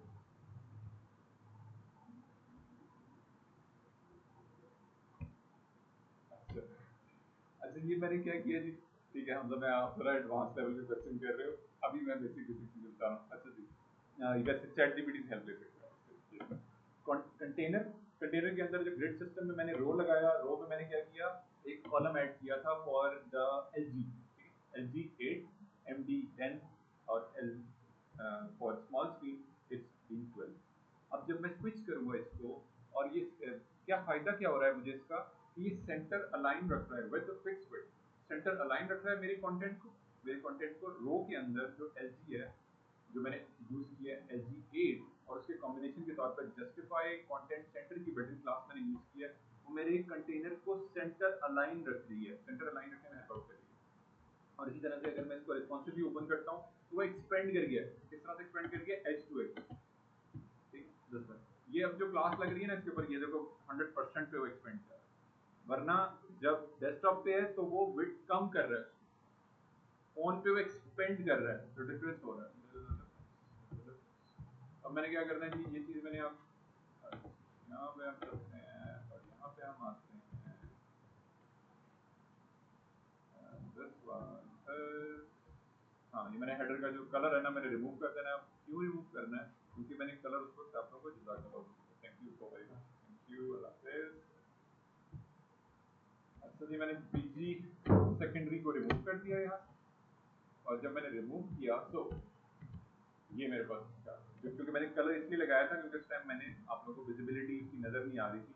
अब क्योंकि मुझे वो चीज़ ज़रूरत नहीं है, और मेरा स्ट्रक्चर फाइनलाइज होता जा रहा है, मेरा सेक्शन इंट्रो सेक्शन जो है फाइनलाइज होता जा रहा है, तो मैंने उसको रिमूव कर दिया। और मेरी रिक्वायरमेंट भी ऐसे ही है कि मैंने उसको ओवरले भी करवाना है, और उसका ट्रांसपेरेंसी भी मेंटेन रखनी है। तो जब मैंने कलर ही रिमूव कर दिया तो वो ट्रांसपेरेंट हो गया, हेडर का टैग अब ट्रांसपेरेंट हो गया है। अब मुझे उसको कलर देने की जरूरत नहीं है, क्योंकि मैंने उसमें ग्रेडियंट ऐड कर दिया, विजिबिलिटी बढ़ गई है। तो मैं कम कर देता हूँ। एक और चीज हम क्विकली कर लेते हैं, और वो है जी हमारे सेक्शन इंट्रो बैनर के अंदर ना, मैं एक यूज करता हूँ हाइट, और इसको मैं कर देता हूँ 100 view port height. View, V H का मतलब है view port height. View port height का क्या मतलब होता है, starting from the top to bottom, starting from the top to bottom, उसने इस पूरे सेक्शन को ड्रॉ कर दिया उसको। अब इसको फोन के ऊपर भी मैं स्विच करूंगा, वो पहला जो पेज है, जैसे फोन के ऊपर यूजर ओपन करता है, और उसको फोन के जो हाइट नजर आ रही है, कितनी हाइट नजर आ रही है उसको, मिसाल के तौर पे, एग्जाम्पल के तौर पे हम यहाँ से ओपन कर लेते हैं जी फोन व्यू, और फोन व्यू में मैं सेलेक्ट कर लेता हूँ मिसाल के तौर पे आईफोन प्रो मैक्स 14, और उसमें विड्थ आ रही है 430 पिक्सल और इसकी हाइट आ रही है 932 पिक्सल। तो इसकी हाइट के हिसाब से ना इसने अपने आप को ऑटो एडजस्ट कर दिया विद माय कस्टम सीएसएस जो मैंने ऐड 100 VH HDIGHT, और हाइट होती है जी इसमें हमारे पास डायनामिक हाइट।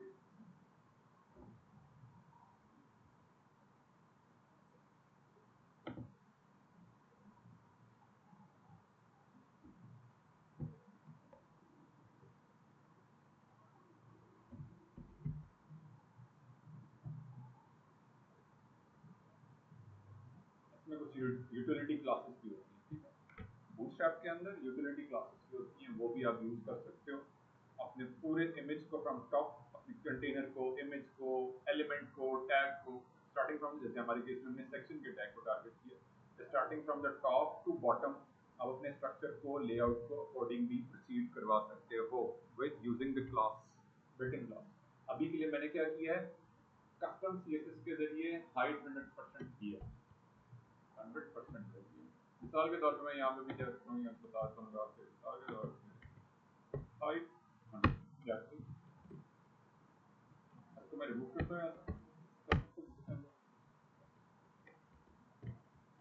और यहाँ पे चल के हम इसे कर देते हैं।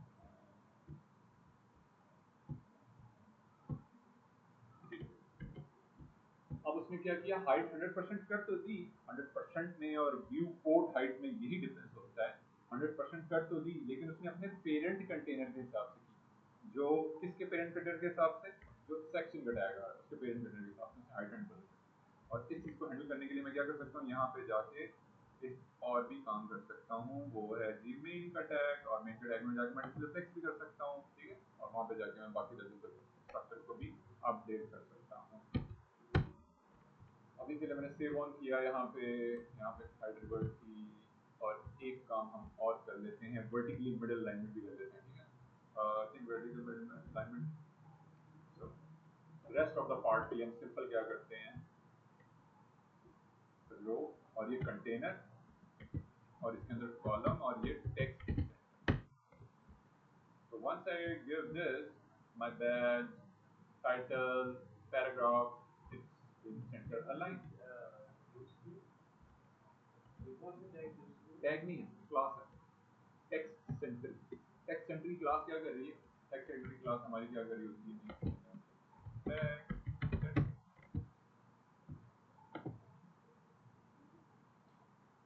हमारे स्ट्रक्चर को सेंटर अलाइन करने में हेल्प करती है, ठीक है।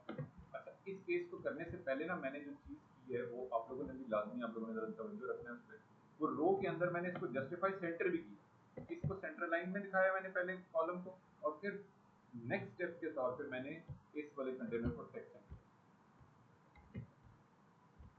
इसकी विड्थ कम ज्यादा मैं कर सकता हूँ, कंट्रोल कर सकता हूँ, इजीली कंट्रोल कर सकता हूँ मैंने ये क्लासेस लगा दी हैं। सिंपल मैं यहाँ से जाकर चेंज करूंगा तो मेरे स्ट्रक्चर कम ज्यादा अकॉर्डिंगली सेट फिट हो जाएगा। और मैंने क्या करना है, एक आइकन लगा के और हम बाइंड अप करते हैं। आइकन में यूज करना है विद CSS, और यहाँ मैंने लगाना थी background, background image, background image के बाद URL, और URL के बाद वो क्या करे, इमेजेस के फोल्डर के अंदर जाए, और इमेजेस के फोल्डर के अंदर जाके वही वाला जो आइकन है, कौन सा वाला, ब्रीफ केस वाला, जो भी मैं इंपोर्ट करूंगा, मैंने इंपोर्ट नहीं किया, इंपोर्ट करूंगा, और वो किस फॉर्मेट में होगा, SVG फॉर्मेट में होगा। तो मैं यहाँ पे जाके ऐड होगा, तो मैंने सेव किया, इसका नाम मैं रख देता हूँ आइकन ब्रीफ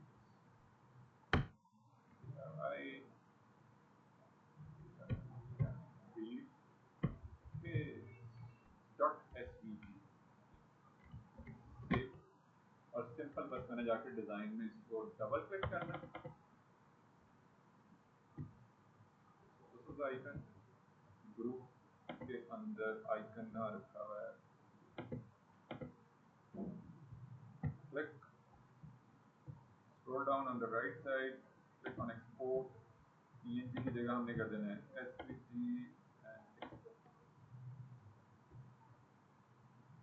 आइकन आ गया जी और ग्रुप डॉट एसवीजी नाम है उसका और मैंने उसको चेंज कर देना है with cut paste root directory online education website images root directory और नाम उसका और यहाँ पे जाके उसकी कुछ setting background image background position 50%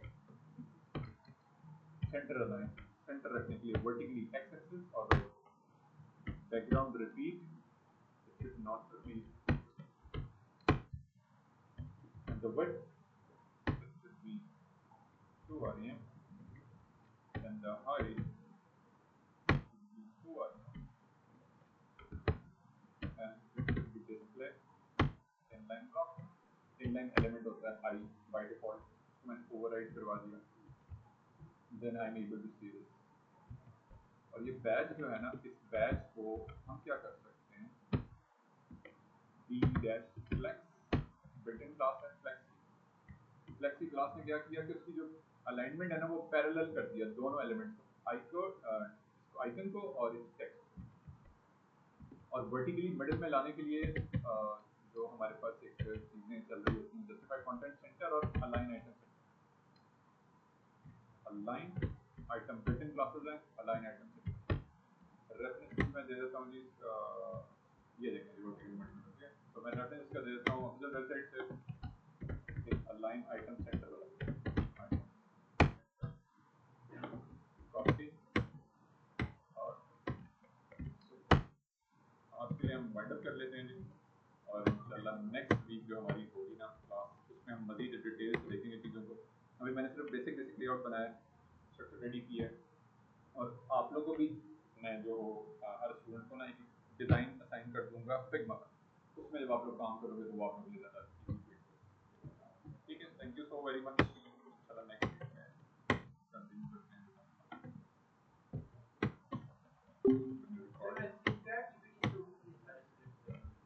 कर सकते हैं कोई मसला नहीं मैंने आपको बताया कि आजकल काम ज्यादा चैट जीपीटी से ही होता है ये जो एक लाइन बाय लाइन कोड लिख रहे हैं ना जी बिल्कुल आजकल इतना टाइम नहीं किसी के पास कि वो इस तरह से काम करेगा ये तो हम सिर्फ समझने के लिए सीखने के लिए सारे प्रोसेस को कर रहे हैं ताकि हमें पता होगी चीजें हैं क्या सीख जाओगे आप लोग काम करोगे बैकएंड डेवलपमेंट करोगे हर चीज आप बाईपास कर रहे होगे और ये काम आप चैट जीपीटी से करवा रहे हो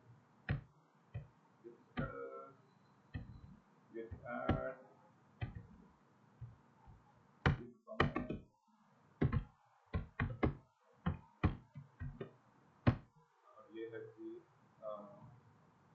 इंट्रो